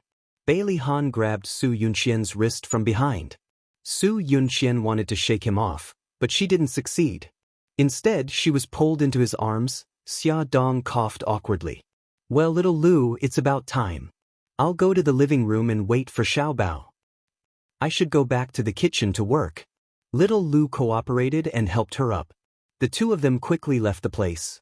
Su Yunqian struggled and pushed Bailey Han's chest. Let go of me. I don't want you to care about me. Yunqian, stop it.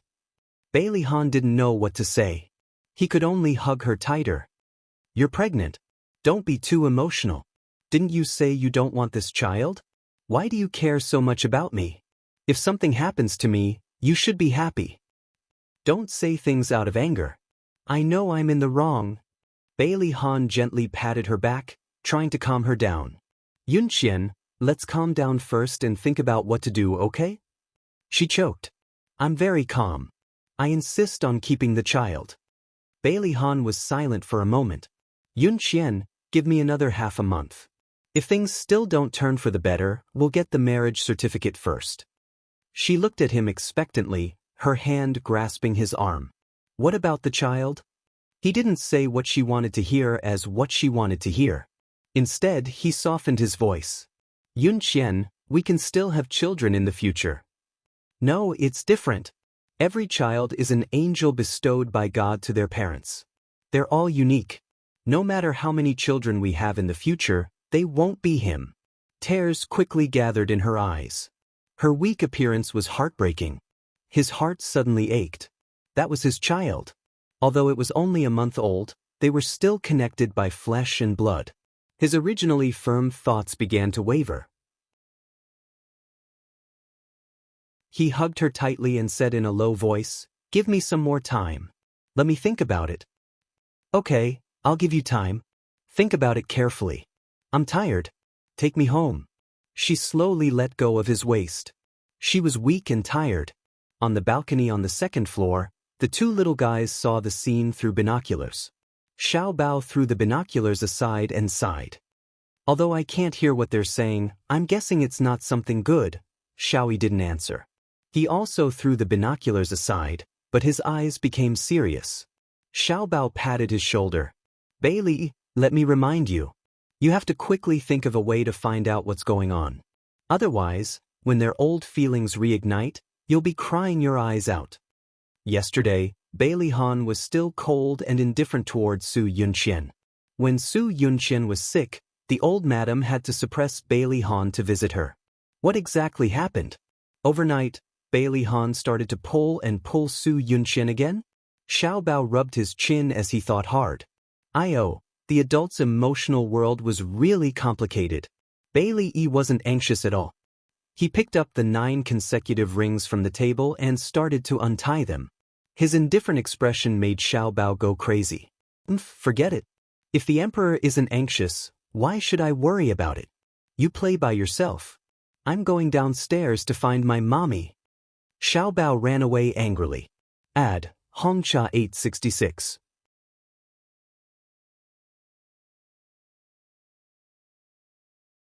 Chapter 141. Xiao Bao ran off in a huff. Xiao Yi used 5 minutes to undo the 9 consecutive rings and threw them aside. He straightened his little body and went upstairs to look for his grandmother. Old Madam was still worried sick at heart when a soft little body fell into her arms. She looked down and was immediately surprised and happy. Her eyes stung. "Io, my little sweetheart, why did you think of going upstairs to look for great-grandmother?" Ever since she developed autism, this was the first time Xiao Yi took the initiative to get close to her. How could she not be surprised? She picked him up from the ground and placed him on her lap. She stroked his hair with her aged hand and guided him patiently.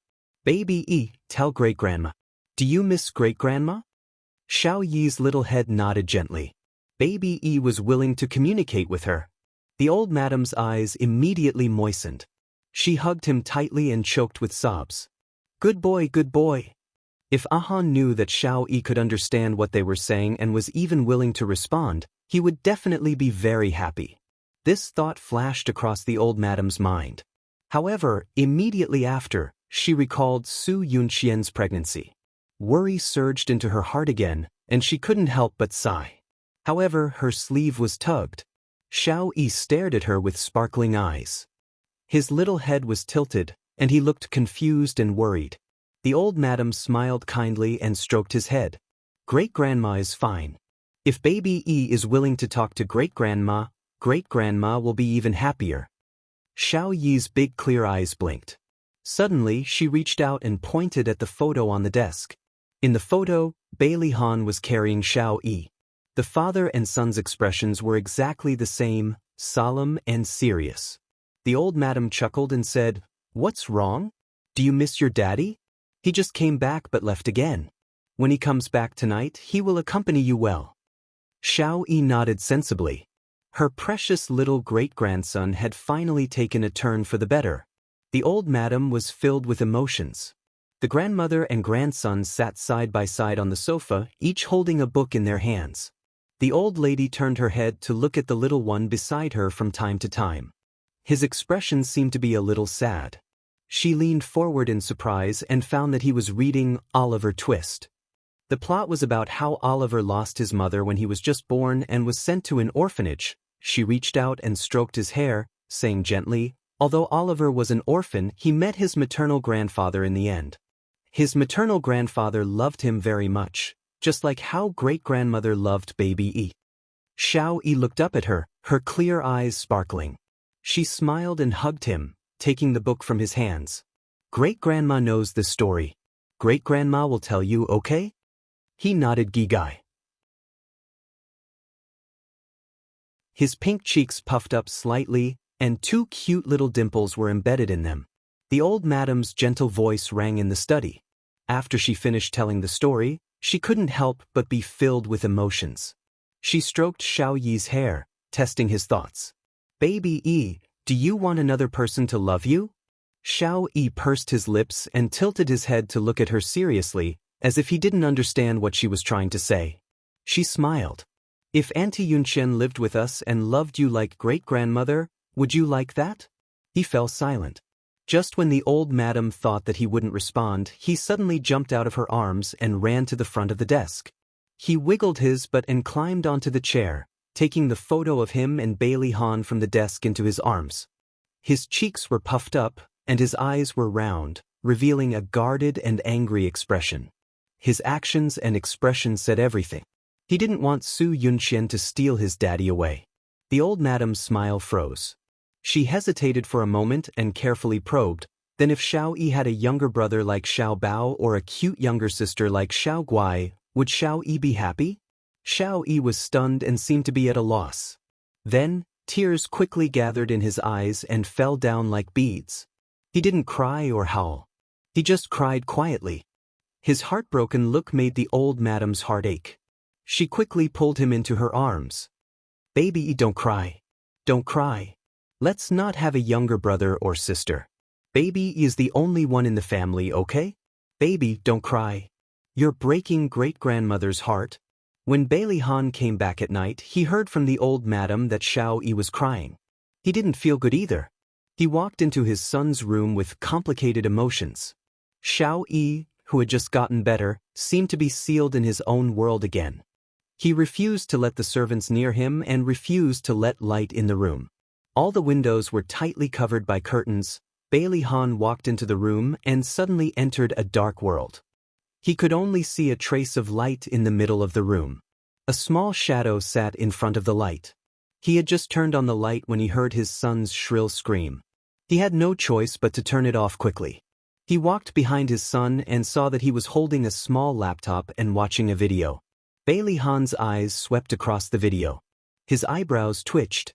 The room in the video was too familiar. It was his own room. In the video, he and Yunqian were watching a movie on the sofa. Then Yunqian went into the bathroom to take a shower while he went downstairs to take a shower. A few seconds later, Yunqian suddenly walked out of the bathroom. She took something out of her handbag, opened the red wine bottle, and put the thing in. Bailey Han's heart suddenly tightened. A thought suddenly entered his mind. A small figure suddenly appeared in the video. He was holding a bottle of red wine and climbed onto the chair with difficulty. He replaced the bottle of red wine with something. Bailey Han suddenly turned his head and stared at his son sitting next to him with dark eyes. He tried hard to control his emotions and didn't want to scare him, but, damn it. His son actually installed a surveillance camera in his room. He frantically and angrily searched his brain to see if he had done anything that was inappropriate for children. Although there were some scenes that made his face blush and his heart beat faster, at least it was under control. Even so, Bailey Han's cheeks were still a little hot. Fortunately, it was dark and his son couldn't see it. Concerns flashed through his mind, and several thoughts leaped into his mind. He was both shocked and in disbelief. Through this video, he could deduce that Yunqian wanted to drug him that night, but his son replaced it with sleeping pills. Otherwise, he wouldn't have suddenly fallen asleep in the middle of the night. In the dark, the father and son sat in front of the computer in silence. After some time, Bailey Han placed his hands on Xiao Yi's shoulders and said with an unprecedented sternness, "Xiao Yi, stop your peeping immediately. I'll let bygones be bygones. If I find out about it again in the future, I'll punish you without mercy." Xiao Yi ignored him and didn't respond at all. Bailey Han thought about his current situation and his tone softened a little. "Xiao Yi, delete all these things. If they leak out, it will cause a negative impact." Xiao Yi's fingers moved a few times and the video was completely deleted. Bailey Han rubbed his hair to show his affirmation. "Xiao Yi, did you put sleeping pills in the red wine?" He nodded. His guess was confirmed. Bailey Han frowned. He had fallen asleep, so nothing must have happened between him and Yunqian. Did she really lie to him? Too many things had happened today. Bailey Han needed to calm down. Bailey Han sat alone on the recliner on the balcony. Facing the bright starry sky, he slowly closed his eyes and put aside all his personal feelings. He began to calmly and rationally sort out the series of events. A moment later, his eyes suddenly opened. His deep eyes were filled with coldness. He took out his phone and dialed the number of his family doctor, Suzha. Suzha, do you know any Chinese medicine practitioners? I would like to ask you for a favor. Asterisk in the middle of the night, Xia Dong suddenly woke up. Her forehead was full of sweat. She was still in shock and turned on the bedside lamp. She glanced at the clock. It was only 1 o'clock in the morning. She dreamed that she had given birth. Lying on the hospital bed, she was in so much pain that she was about to faint. After giving birth with great difficulty, the doctor brought the child to her. It turned out to be a deformed child with atrophied limbs. She stroked her abdomen with both hands in fear. As the pregnancy grew longer, the worry in her heart grew deeper. She didn't know if the medicine she injected would affect the child's development. She couldn't fall asleep after changing several positions. She unkindly dialed Yi Siki's phone. The phone rang for a long time before it finally got through. Yi Siki's irritable voice pierced through the air. Xia Dong. Xia Dong quickly moved the phone away from her ear and laughed. Yezi, sorry to disturb your rest. Get lost. You better have something serious to say. Otherwise, I'll crawl out of your phone and strangle you. Yi Siki was worried that she would wake her husband up, so she went to the living room after answering the phone.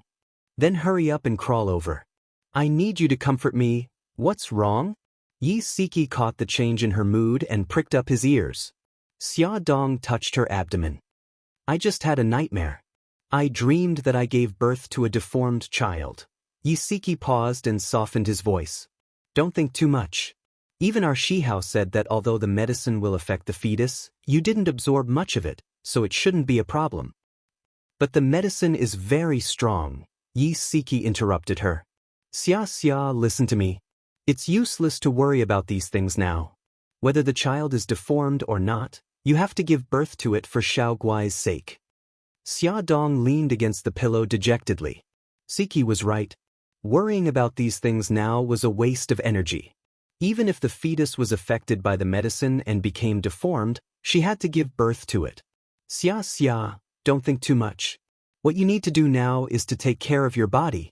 I'm planning to take Nyonyo to the aquarium this weekend. Do you want to bring Xiao Bao and Xiao Guai along? Xia Dong smiled. Okay, then we've made an appointment. Hurry up and go to sleep. I'm fine now. Are you really fine? I'm really fine. Just treat it as my prenatal depression acting up. I'm full of energy now.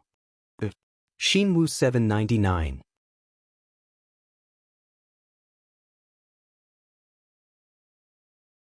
Chapter 142. Han, why did we stop here? Didn't you say we were going to an art exhibition? In the car, Su Yunqian looked out of the window in surprise. They were now parked opposite a traditional Chinese medicine hall. Grandma hasn't been sleeping well recently. I heard that this traditional Chinese medicine hall has an exclusive secret prescription for insomnia. Bailey Han opened the door for her. In the traditional Chinese medicine hall, there was a gray-haired old doctor in charge. Bailey Han told him what he needed, and the old doctor asked a young doctor to take out a package of Chinese medicine. Bailey Han grabbed Su Yunqian's wrist and said with a smile, Yunqian, didn't you have a pregnancy reaction, nausea, and a bad appetite? Let Dr. Su take a look at you. Su Yunqian's eyes flashed with a flash of panic. No, I'm fine today. Yunqian, pregnancy is a big deal. You can't be careless. Gigai, listen to me and let Dr. Su take a look. Bailey Han smiled very gently. He held her shoulders. It seemed gentle, but his strength was very strong. She couldn't resist at all and was forced to sit on the stool opposite Dr. Su. Madam, please stretch out your right hand. Dr. Su smiled kindly. Su Yunqian's face changed. She hesitated and refused to stretch out her hand. Dr. Su, I'm fine. I won't trouble you. She wanted to get up, but Bailey Han stood behind her. He held her shoulders with both hands and slowly pressed her down. He smiled gently. Yunqian, Dr. Su is known as a gynecologist. If you want him to treat you, you have to make an appointment half a month in advance. Don't be childish. Let Dr. Su treat you quickly. Han, Su Yunqian was flustered and didn't know what to say. All right, stop messing around. The smile on Bailey Han's face was devoid of any warmth, making people shudder.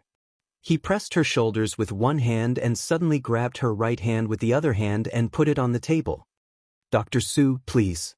Dr. Su touched his beard with one hand and felt Su Yunqian's pulse with the other. Su Yunqian looked at Dr. Su, whose eyes were slightly closed. Every second felt like a year. When she saw him suddenly open his eyes, she was shocked. Her momentary panic and loss of composure fell into Bailey Han's eyes. The smile on his face faded as he politely asked, Dr. Su, how is it? Su Yunqian's heart was in her throat. Dr. Su said slowly, Mr. Bailey, I'm sorry to disappoint you. Your wife is not pregnant. Bailey Han's eyes narrowed. His sharp gaze instantly shifted to the pale Su Yunqian. However, it was only for a short second before he regained his courteous appearance. He smiled and nodded at Dr. Su. Dr. Su, thank you for your hard work. However, I have to correct one thing. Miss Su is not my wife. Su Yunqian felt as if her heart had fallen into an ice cellar. She still wanted to make a final struggle. Her face was filled with disbelief. How could this be? I did an ultrasound at the hospital. The doctor clearly said that I'm 7 weeks pregnant. Dr. Su frowned and was a little unhappy. Miss Su, I've been practicing medicine for more than 70 years, and I've never made a mistake. Whether you're pregnant or not, I'll know by taking your pulse. Bailey Han glanced at her indifferently. His gaze was as cold as iron. She suddenly trembled, and the words that she wanted to say were all suppressed. She didn't know how she followed Bailey Han out of the clinic. When she came back to her senses, she was already in the car. Bailey Han's face was cold as he started the car without a word. Su Yunqian looked at his side profile and only saw a pair of malicious and cold eyes. She called his name softly. Han, he said calmly, Yunqian, I didn't expect you to lie to me. Su Yunqian was shocked. She knew his temper very well. The angrier he was, the calmer he would be. She quickly said, No, I didn't. Han, there must be something wrong. Let's go to another hospital and have a proper examination, okay? Something wrong? His voice was so calm that it was almost emotionless. Do you mean that the ultrasound in the hospital made a mistake, or that Dr. Su made a mistake in taking your pulse? Dr. Su is not a god. How can he know whether I'm pregnant just by taking my pulse? Tears gathered in her eyes. She looked so pitiful, but unfortunately he didn't look at her at all. Bailey Han said lightly, Okay, then let's go to the hospital for another examination. Let's go to the first hospital. I have Dr. Zhang's phone number, so we can make an appointment in advance. No, let's go to another hospital. Bailey Han didn't choose the first hospital where she did the examination last time. Instead, he changed directions and drove to the City People's Hospital. He booked the number of Lin Shihao, the director of obstetrics and gynecology. There weren't many people in the obstetrics and gynecology department today. There were only 2 people in front of Su Yunqian. As time passed, her heart was in a mess, and she didn't know how to deal with it. Bailey Han received work-related calls from time to time. He walked to the corridor to answer them. Su Yunqian's eyes moved, and she had an idea. She quickly sent a text message to her mother on her cell phone. When it was almost Su Yunqian's turn to go in, Bailey Han received a call from Old Madam. He looked at the closed office door and pressed the answer button. When the nurse called Su Yunqian's name, Bailey Han was still talking to Old Madam. Su Yunqian hurried into Lin Shihao's office. Lin Shihao was the only one in the office. She went straight to the point and said, Dr. Lin, I have a favor to ask of you. She quickly filled out a check and pushed it in front of Lin Shihao. As long as you say that I'm 7 weeks pregnant, it's yours. Lin Shihao glanced at the check. There were 6 zeros on it. It was indeed a big temptation. He might not be able to earn so much money even if he was a doctor for the rest of his life. Unfortunately, he wasn't interested in this. He just wanted to be a responsible doctor. He said lightly, "I'm sorry, I can't help you with this." Su Yunqian gritted her teeth. "This is only half of the reward. I'll pay you the other half after it's done." His lips curled into a mocking smile. "Miss Su, if you're here to see a doctor, I welcome you. If it's something else, please don't disturb my work." Lin Shihao, you should know the Su family's influence in City A. Since the temptation failed, Su Yunqian began to threaten him. She lowered her voice and her eyes were filled with bone-chilling coldness. There was a knock on the door. "Please come in." Su Yunqian quickly grabbed the check and didn't forget to threaten Lin Shihao with her eyes. The door opened and Bailey Han walked in. His tall figure slowly walked over, giving Su Yunqian an inexplicable sense of oppression. He said lightly, "Dr. Lin, I'm the patient's fiancé. How's the checkup?" Lin Shihao recognized Bailey Han the moment he walked in. He was the man Xia Dong had secretly implanted. He didn't expect him to bring his fiancée here for a pregnancy checkup. What a coincidence. Lin Shihao smiled and said, "We're about to start. Miss Su, please lie down on the bed." With Bailey Han present, Su Yunqian didn't dare to threaten Lin Shihao openly. She could only hint at him with her eyes.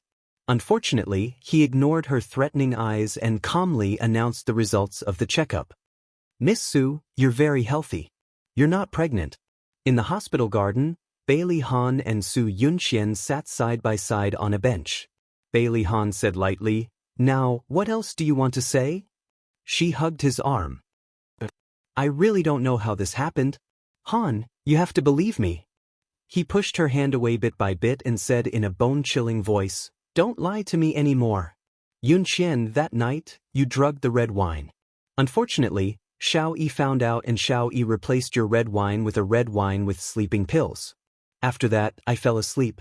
Actually, nothing happened that night." "No, that's not it. We already had sex. Han, you also saw the bloodstains on the sheets." Su Yunqian's heart had never been so flustered. Damn it, how did Bailey Yi know that she had drugged him? Bailey Han rubbed his temples. "You must have cut your finger and smeared the blood on the sheets. You know this better than I do, don't you? Yunqian, don't quibble anymore. I've already seen the video of you drugging him." Her face was pale and her shoulders slumped. She covered her face with her hands and cried helplessly. "Han, I'm sorry. I just love you too much. I was afraid that you would leave me. I thought that as long as I had your child, I would be able to hold onto your heart." Bailey Han didn't hug her and comfort her as usual. His trust in her was shattered by her own hands. Their relationship that was full of lies started to make him feel tired, painful, and deeply hurt. He armed himself with indifference. "Su Yunqian, you disappoint me too much." It was the first time he called her by her full name. It seemed that he was really disappointed in her. She hurriedly grabbed his arm and cried without caring about her image. Don't go. I beg you, Han, forgive me just this once. I was just confused for a moment. I really was confused for a moment." He didn't turn back and only said coldly, "Did Xiao Yi fall down the stairs because of you?" "No, I didn't." Su Yunqian denied repeatedly. "Han, I've only lied once. Let's start over, okay?" He frowned. "I forgot that I shouldn't believe what you say anymore. I'm already very tired. Let's break up." She cried very sadly. "We've been in love for 6 years. Han, how can you break up just like that?" He stared at her coldly. "You should know that I don't like scheming women." If it was in the past, he would still feel guilty when he mistakenly thought that he had taken her. But now, he didn't even feel a little guilty. 6 years of feelings and 5 years of waiting. He waited for her to return from England and thought that their relationship would blossom. He didn't expect so many twists and turns. He also didn't expect that the woman he loved deeply would become like this. He was very disappointed and heartbroken. He resolutely shook off her arm. Su Yunqian was caught off guard and almost fell to the ground. She staggered 2 steps and steadied herself by supporting herself on the edge of the chair. Bailey Han didn't turn back and strode away. Beauty novel, Song Shu 566.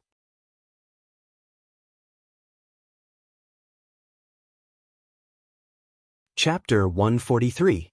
Bailey Han was extremely disappointed in Su Yunxian. No matter if she called or went to his office or home to look for him, he refused to meet her. What he didn't know was that Su Yunxian wouldn't let him go so easily. On Saturday, Xia Dong acted as Yi Si's assistant and went to Bailey's house with Lin Yi. Before she left, she dressed herself up and made herself look old-fashioned and serious. The 2 brats rested their heads on their hands as they watched her fiddle with the clothes, commenting from time to time. Xiao Guai pouted. "Mommy, you look so weird. You look like an old auntie who can't get married." Xiao Bao knocked on Xiao Guai's forehead. "Gigai, you're so stupid. Mommy is an old auntie who can't get married." Xia Dong turned around and rolled her eyes at them. "Who said I can't get married? My suitors are lining up from here to the Pacific Ocean." Xiao Bao sneered. "Mommy, if you keep bragging you'll be exposed." Xiao Guai giggled. "Big brother, you're wrong.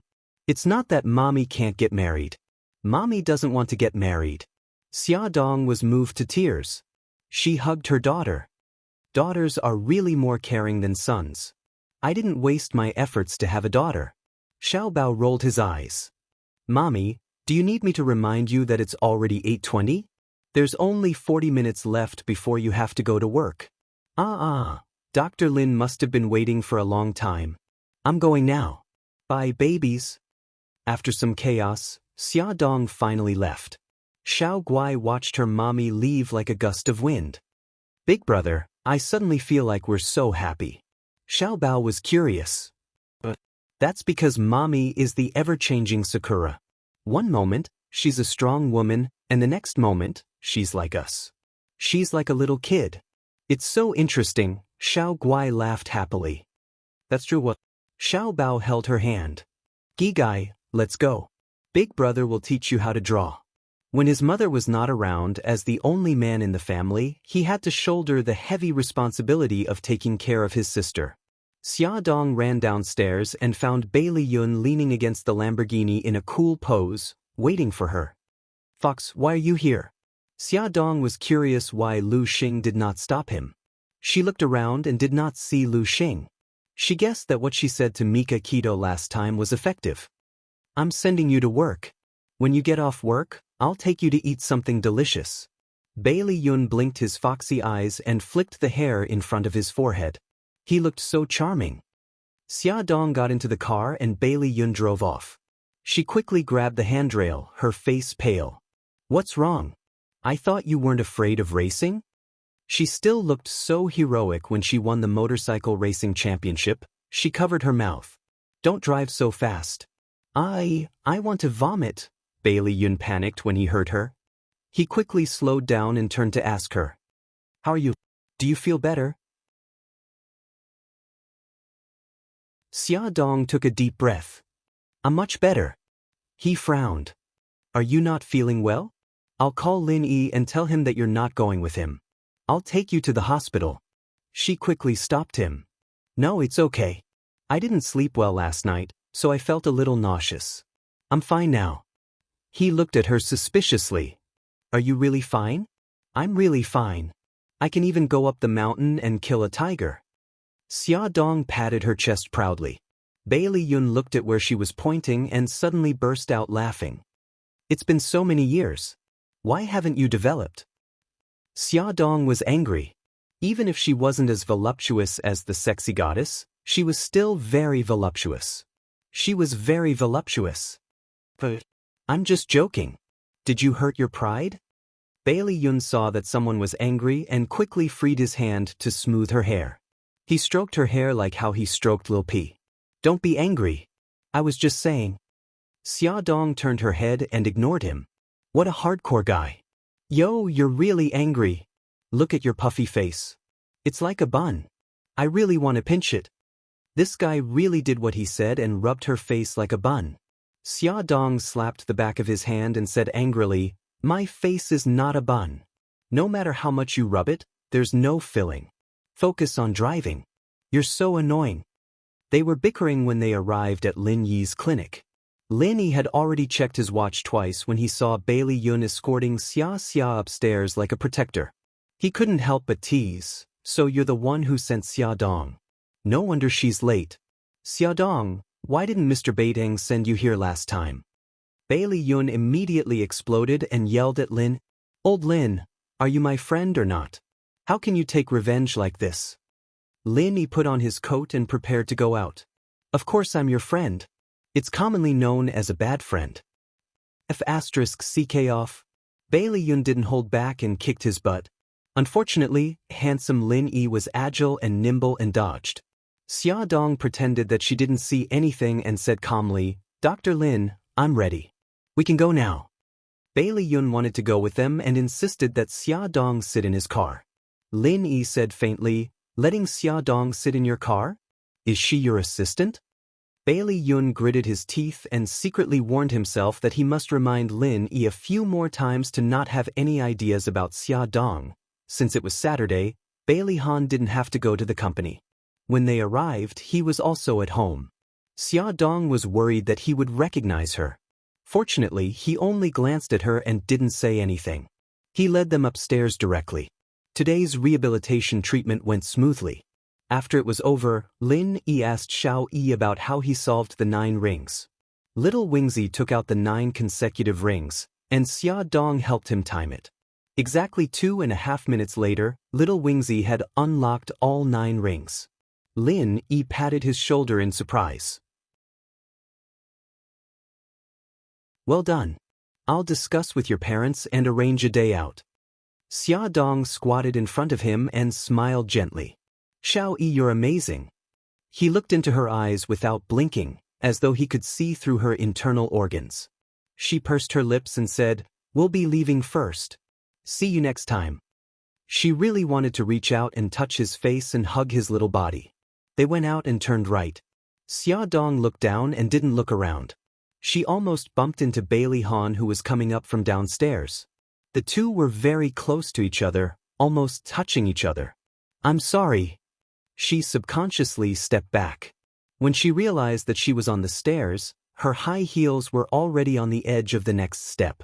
She lost her balance and her body swayed. She quickly grabbed the railing next to her. Bailey Han had already reached out and wrapped his arm around her waist. It was a very familiar feeling. Because the two were so close, he could smell the faint fragrance on her body. It was also a very familiar smell. He suddenly stared at her face. Her long bangs covered her forehead and the black-rimmed glasses covered her eyes. However, it couldn't hide her gaze. His gaze was very sharp and dangerous.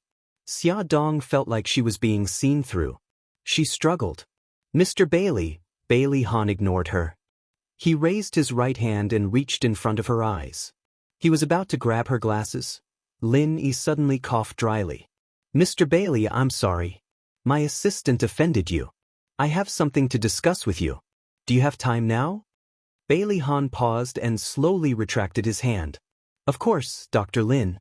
This way, please." He gave her a long look before brushing past her. Lin Yi nodded at her and followed him upstairs. Xia Dong's hand tightened on the railing.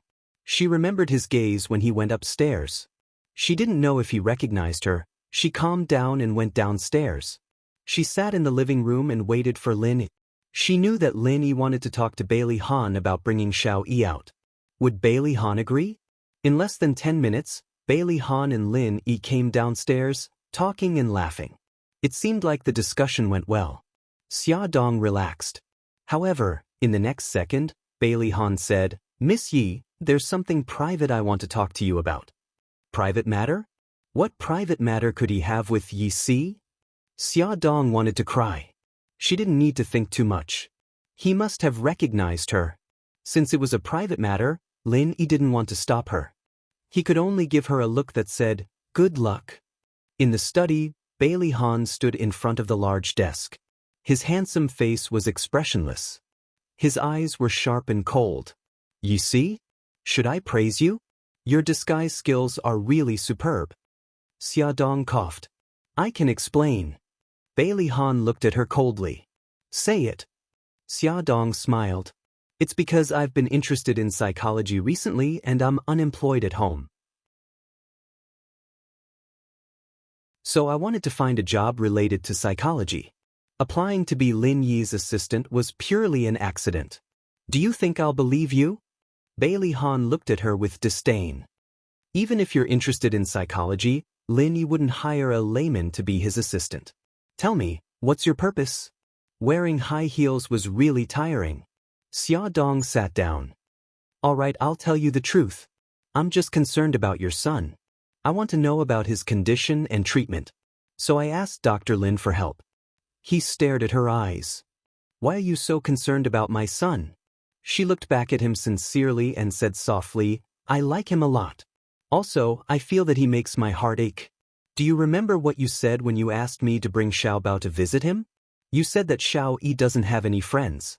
It was this sentence that moved me. I'm a mother. I can understand your helplessness as a father and your heartache for your child. His hand couldn't help but fall on the frame of her glasses.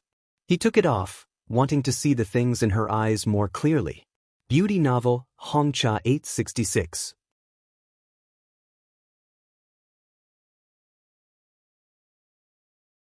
Chapter 144. Bailey Han's voice was a little hoarse. Just because of motherly love, you disguised yourself and came to my house? Do you think I'll believe you? Xiaodong smiled weakly. You can choose not to believe me. You've been loved by your mother since you were young. You can't understand the thoughts of someone who lacks motherly love. I lost my mother when I was young. I was mocked and bullied. At that time, I thought that if I have children in the future, I must love them well. You're right, I have motherly love flowing. He was obviously her own child, but she couldn't hold him in her arms. She had to sneak into someone else's house like a spy and secretly observe his every move. When she was caught, she had to find an excuse to hide the truth. Who could understand her heartache? Her eyes were sparkling with tears, and her eyes were filled with grief. His heart clenched, and he could not help but think of Su Xingqian's voice recorder, where Xiaodong was bawling in front of her mother's grave. Perhaps what she said was true. His eyes were as dark as water. She wiped the corner of her eyes and smiled. Don't stare at me like that. I can't help but want to cry. Look, I'm already crying. I'm sorry, I won't come again next time. The way she forced herself to smile actually made him feel a little distressed. He frowned. Damn it, why did he still have sympathy for this liar? He should have given up on her long ago. He thought in his heart, but the words that came out of his mouth were, You're Lin Yi's assistant. You report to him about your work. Xiaodong grinned. I know. I'll tell Lin Yi that I'm quitting later. Bailey Han's facial muscles twitched uncontrollably. Idiot, did she have to make it clear? His face darkened and he said stiffly, Since you're already his assistant, you should do what you're supposed to do. Xiaodong couldn't believe it. You agree? Bailey Han gritted his teeth. Idiot. Wasn't it obvious? She felt a little wronged. Who asked him to look so fierce just now? But forget it. As long as he agreed to let her continue to take care of Xiao Yi as Yi Si, she was very satisfied. She tilted her head and looked at him seriously. Bailey Han, has anyone ever told you that you're really a good person? Other than her, everyone else called him the cold-faced king of hell. His pretentious, serious, and conflicted expression made her feel refreshed. She couldn't help but laugh. So I'm the first one. Then I'm really honored. Bailey Han's facial muscles twitched as he asked calmly, Why did you resign? Xiaodong almost couldn't keep up with his jumping thoughts. She was stunned for a moment before she realized that he was talking about the position at Glamour magazine. She lowered her eyes and chuckled.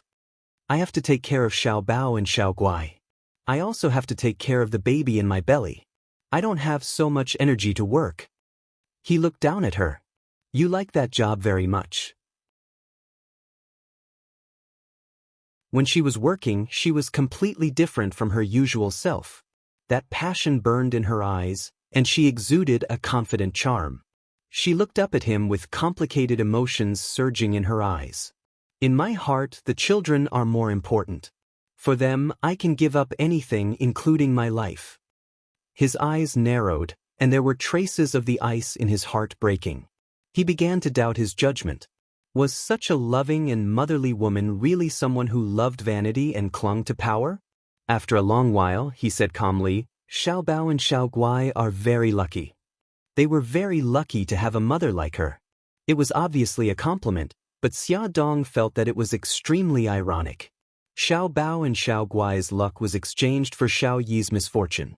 She looked at him and said tentatively, I've never heard you mention Xiao Yi's mother. She's already dead. His expression was indifferent, as if he was talking about a stranger. Xia Dong's heart suddenly jumped. Dead? How did she die? Bailey Han sat in the chair opposite her and looked casually in a certain direction with a cold expression. Car accident. I heard that she was going abroad with the man she loved. On the way to the airport, she got into a car accident. Xia Dong was sweating profusely. Even if Bailey Han hated her when she escaped from Japan, he didn't have to curse her so viciously. The corner of her mouth twitched. You don't seem to like her? I can't remember what she looked like anymore. We met at the wrong time. However, I'm very grateful to her for giving birth to Xiao Yi. He looked at her calmly without any emotions in his eyes, but it made Xia Dong's heart suddenly jump. She murmured, It sounds very complicated. Can you tell me how you met? She was really curious to see how he would twist the truth. He frowned. Why are you so interested in this matter? Nothing. We're just chatting. It's fine if you don't want to talk about it. He stared at her for a long time until she was sweating profusely. If I remember correctly, Dr. Lin is still waiting for you downstairs. Phew, she was finally free. She almost thought that she would be exposed. She was overjoyed. I can go now? Did I stop you? Bailey Han's face turned green. Was she that unwilling to be in the same room as him? No. But young master, you didn't ask me to leave. How would I dare to leave? Xia Dong thought to herself. Just as she walked to the door, young master's cold voice was heard. I plan to take Xiao Yi out tomorrow. Xiao Bao and Xiao Guai can come with us. She wiped her sweat. I've already made plans with Siki tomorrow. We plan to take the children to the aquarium.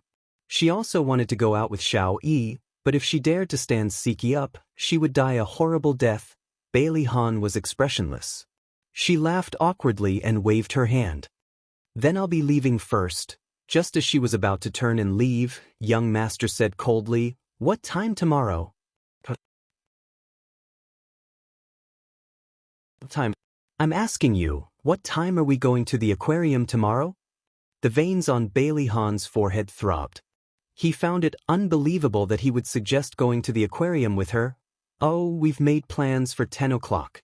The young master said stiffly, See you outside the aquarium tomorrow. Okay. See you tomorrow. After Xia Dong left the study and walked to the stairwell, she suddenly felt that something was wrong.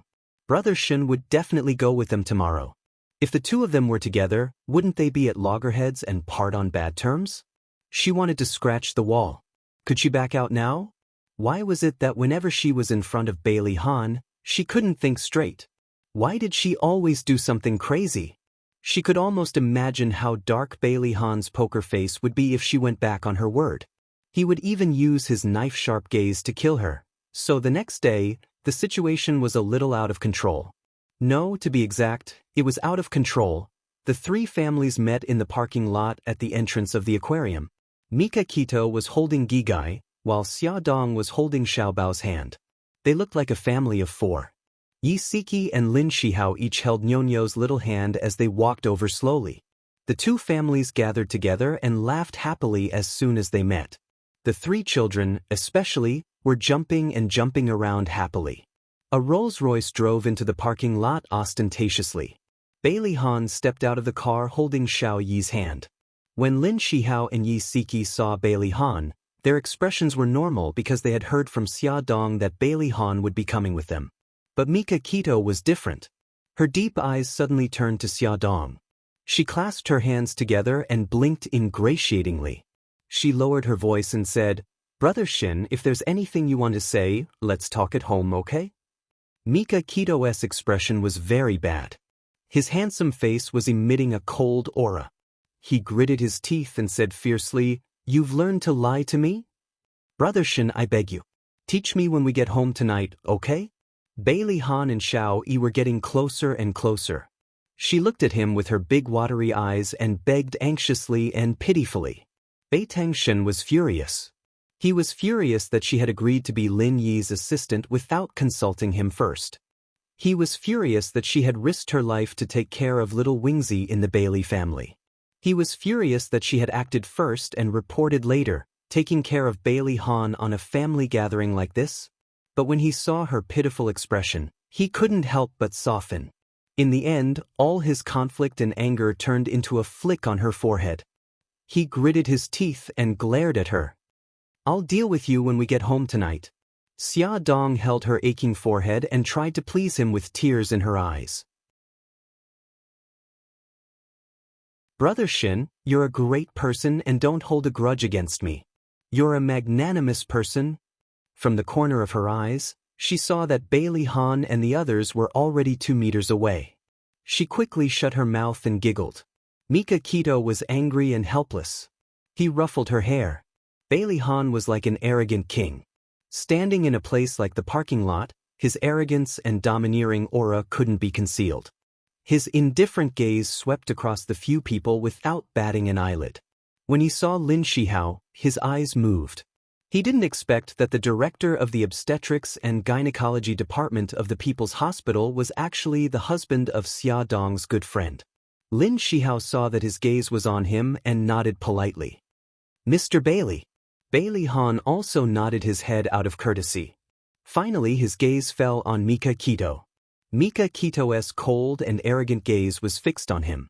The two of them looked calm, but the turbulent undercurrent was felt by everyone else. Xia Dong quickly smiled. Since everyone is here, let's go in. She took out the tickets that she had booked beforehand and distributed them to everyone. After entering the aquarium, there was a disagreement. Xia Dong considered that if they were to visit the aquarium as a group, they would be too conspicuous. Moreover, the combination of Mika Kito and Bailey Han was too dangerous. They could explode at any time. Therefore, she suggested that everyone split up and visit different aquariums. Then, they would make an appointment to leave the aquarium together. However, Bailey Han disagreed.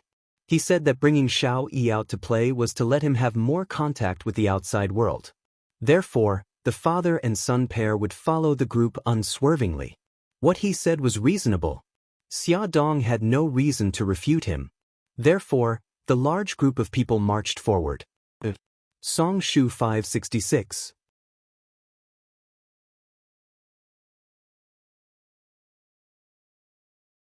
Chapter 145. In the underwater tunnel, colorful seaweed, corals, and all kinds of fish swam in front of them. There were even sharks with big mouths and murderous auras. The children couldn't help but exclaim in surprise. Even Xiao Yi widened her eyes. The underwater world allowed the children to experience the beauty of nature and the vastness of the ocean. They stopped from time to time and leaned against the glass to look at the various creatures swimming in the water in amazement, so much so that they neglected the people and things around them. Xiao Yi raised his head and looked obsessively at the sea turtle that weighed a few 100 kilograms slowly and clumsily swimming above his head. He couldn't help but follow its pace with his short legs. Bailey Han only turned his head to look at Xia Dong, who was squatting in front of Xiao Guai and tidying her hair. When he turned back again, Xiao Yi, who had been following beside him, had already disappeared. He blamed himself for not taking good care of the children, who were right beside him. However, now was not the time to blame himself. It was more important to find him quickly. He called the others and explained the situation briefly. First, he contacted the broadcasting studio and asked them to help spread the news of the children's disappearance. Then he decided that Yi Siki and Xia Dong would take care of the children. The 3 men would split up to look for Xiao Yi's whereabouts and keep in touch with each other. Xia Dong and Yi Siki brought the children to the underwater food pavilion. Their hearts were in a mess and they couldn't calm down at all. Yezi, take care of the children. I'm going to look for Xiao Yi too. Yi Siki grabbed her arm. You're not feeling well right now. Can you do it? It's okay. I can do it. She patted Yi Siki's hand to comfort her. Then she stroked Xiao Guai and Xiao Bao's hair. Babies, mommy is going to look for Xiao Yi too. You guys stay here with Auntie Siki. Don't wander around, okay? The children nodded in unison. Xia Dong called Mika Kito and the others to ask about the search. The three of them had not found Xiaoyi yet, so Xia Dong asked them where they were. Xia Dong specially went to some places that they had not searched yet. He searched from the jellyfish hall to the sea creature hall, and finally came to the sea creature hall. There was a dolphin performance going on in the performance hall. When Xia Dong walked into the performance area, the viewing platform was already full of people. She searched row by row and kept apologizing to the people. When she found the first row from the last row, the performance had just ended. She hurriedly stood to the side and searched for that small figure in the surging crowd. Suddenly, she saw a short figure walking towards the exit. He was wearing the same clothes as Xiaoyi. She didn't have time to think. She shouted Xiaoyi's name and rushed into the crowd to chase after him. Xiaoyi, Xiaoyi. She struggled to squeeze through the crowd, but unfortunately, her voice was drowned out by the noise. Her body was squeezed by the crowd. When she looked up again, the child was long gone. Maybe he was blocked by the adults next to him, or maybe he had already left the performance hall. Xia Dong helplessly stopped. When the crowd had dispersed, she held on to her last glimmer of hope and looked around the seats in the performance hall. She imagined that maybe Xiaoyi was sitting somewhere that she couldn't see. Suddenly, her eyes lit up and she ran to the corner of the first row. There was a small figure sitting on the seat. He was focused on the huge pool in front of him. There were two dolphins, one big and one small, swimming lazily in the pool. Several staff members were finishing up the performance. Xiaoyi, when Xia Dong ran in front of him, she was panting heavily. Her heart was thumping wildly. She suddenly hugged him in her arms and said in a trembling voice, "Xiaoyi, why are you here? We were worried to death." Bailey Yi's eyes flashed. He leaned against her chest and could hear her heart beating wildly. There was a faint fragrance on her body. Hugging him, it was warm and comfortable. He despised and hated all the women who tried to get close to his daddy.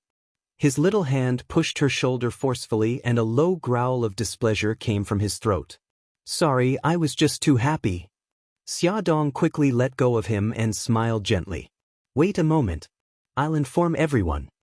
She was the first to inform Bailey Han.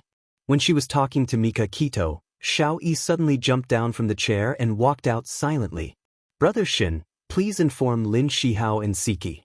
I'll take Xiaoyi to Seabed Food Pavilion immediately." She quickly hung up the phone and followed Xiaoyi. "Xiaoyi, don't walk so fast. Watch your step." Xia Dong followed closely behind him. Seeing that the steps were very high, she naturally reached out to help him up. Unexpectedly, he suddenly reached out and pushed her away. Although he didn't use much strength, she was still caught off guard and her body swayed along with his force. She grabbed the back of the chair to steady herself. He looked at her coldly. She could clearly see the deep hostility in his clear eyes. Her heart trembled. She wanted to smile, but the corners of her lips couldn't curl up. Perhaps she was too greedy. When she was growing up with Xiao Bao and Xiao Guai, she couldn't help but want to pay attention to Xiaoyi's life. She really should have done what Bailey Han said and died in the car accident so that she wouldn't disturb his life anymore. She couldn't suppress the sadness in her heart. A drop of hot tear fell and landed right in front of Xiaoyi's toes. He lowered his head and stared blankly at the small piece of floor wet with tears. She quickly turned her head and wiped the corners of her eyes. She smiled at him. "Xiaoyi, let's go. I'll take you to see your daddy." At this time, the performance hall was already empty. She let him walk in front of her alone and suppressed all her emotions. When they walked out of the performance hall, two men in flowery shirts suddenly rushed towards them. They came in a menacing manner. It was obvious that they weren't kind people. Xia Dong instinctively protected Xiaoyi. She bent down to pick him up from the ground, but a pair of arms suddenly reached out from beside her and snatched Xiaoyi from her arms. The person holding Xiaoyi was a young man in his 20s. He was quite good-looking, but there was a sinister glint in his eyes. He held Bailey Yi's neck with one hand and said coldly, "Miss Xia, please come with us. Let the child go." I'll go with you. Xia Dong put her right hand behind her back and secretly dialed a number. However, a man in his 30s with a knife scar on his face standing beside her discovered her. He snatched the phone and threw it to the ground. With a crack, he crushed the screen. Someone looked over curiously. The man with the knife scar roared fiercely, "What the F*** are you looking at? Haven't you seen a couple quarrel before?" She felt something pressing against her waist. The knife-scarred man seemed to be holding her waist intimately. He lowered his voice and threatened her, "Behave yourself. If you play any more tricks, I'll take this brat's life first." The man with the knife scar dragged her roughly while the young man followed closely behind with Xiao Yi in his arms. They chose a very secluded path and walked out of the aquarium in a few minutes. Bailey Han received a call from Xia Dong and rushed to the performance hall without stopping. When he rushed in, there was no one inside. He frowned and walked out quickly while calling her phone. However, no one picked up. When he reached the entrance of the performance hall, he suddenly heard a crisp ringtone. He looked around and finally fixed his gaze on the floor not far in front of him. A phone with a broken screen was lying on the floor and ringing. It was Xia Dong's phone. Bailey Han's heart suddenly tightened. After thinking for a few seconds, he quickly made a judgment and chased in a certain direction. When Bailey Han reached the parking lot, he saw a Mercedes-Benz passing by the gate. Xia Dong was sitting in the back seat. He immediately jumped into the car, stepped on the accelerator, and chased after the car. When he reached an intersection, he ran into a red light. The sidewalk was crowded with people, so he had to stop. When he stepped on the accelerator again, the Mercedes-Benz had disappeared. Fortunately, he had sent the license plate number to the Dragon Gang and ordered them to quickly track down the identity of the owner of the Mercedes-Benz. Xia Dong and Xiao Yi were taken to an abandoned factory in the suburbs. She was tied up and thrown on the ground. Xiao Yi's hands and feet were also tied. Xia Dong was holding a small earring in her right hand. She had secretly taken it in the car when they were not paying attention. She used the earring to rub the rope and moved her body with difficulty. She stood in front of Xiao Yi and said in a low voice, "Xiao Yi, don't be afraid. I'm here." Her phone was abandoned in front of the performance hall. When Mika Keto found out that she was missing, he would guess that they had met with an accident when he saw the phone. She believed that Brother Shen would definitely come to save her. There was no trace of fear in Xiao Yi's clear eyes. He stared fixedly at Xia Dong, who was standing in front of him, and something in his heart quietly changed. The scar-faced man walked over and pinched her chin. His eyes were shining with anger. "B***tis, I finally caught you. It's not easy to catch you when you're alone." Xia Dong tried to shrink back, but her chin was pinched even harder. It was burning with pain. "Who are you? Why do you want to catch me?" "B***tisich, you're still playing dumb. If it weren't for you, my brother wouldn't have died." The scar-faced man suddenly let go of her chin and slapped her face hard. Her head hit the concrete floor heavily. Her head was buzzing. Her face was numb and she could not feel anything. She only felt a burning sensation, as if she had been roasted by a furnace. The taste of blood spread in her mouth, and bright red blood flowed down the corner of her mouth. Half of her face was red and swollen, but she did not feel the pain at all. She calmly stared into the scar-faced man's eyes. "Who is your brother?" The scar-faced man spat and said viciously, "I will let you know why you died. Lao Sen, give her the newspaper. Come and see." Shinwoo 799. You're tuning in to the Passion Pages YouTube channel. We're so grateful for your support, and don't forget to subscribe to join us on this incredible journey through captivating stories. Your generosity through donations truly makes a world of difference, as it's the primary source of revenue that allows me to expand and enhance this channel for you. Thank you from the bottom of my heart for being a part of this adventure.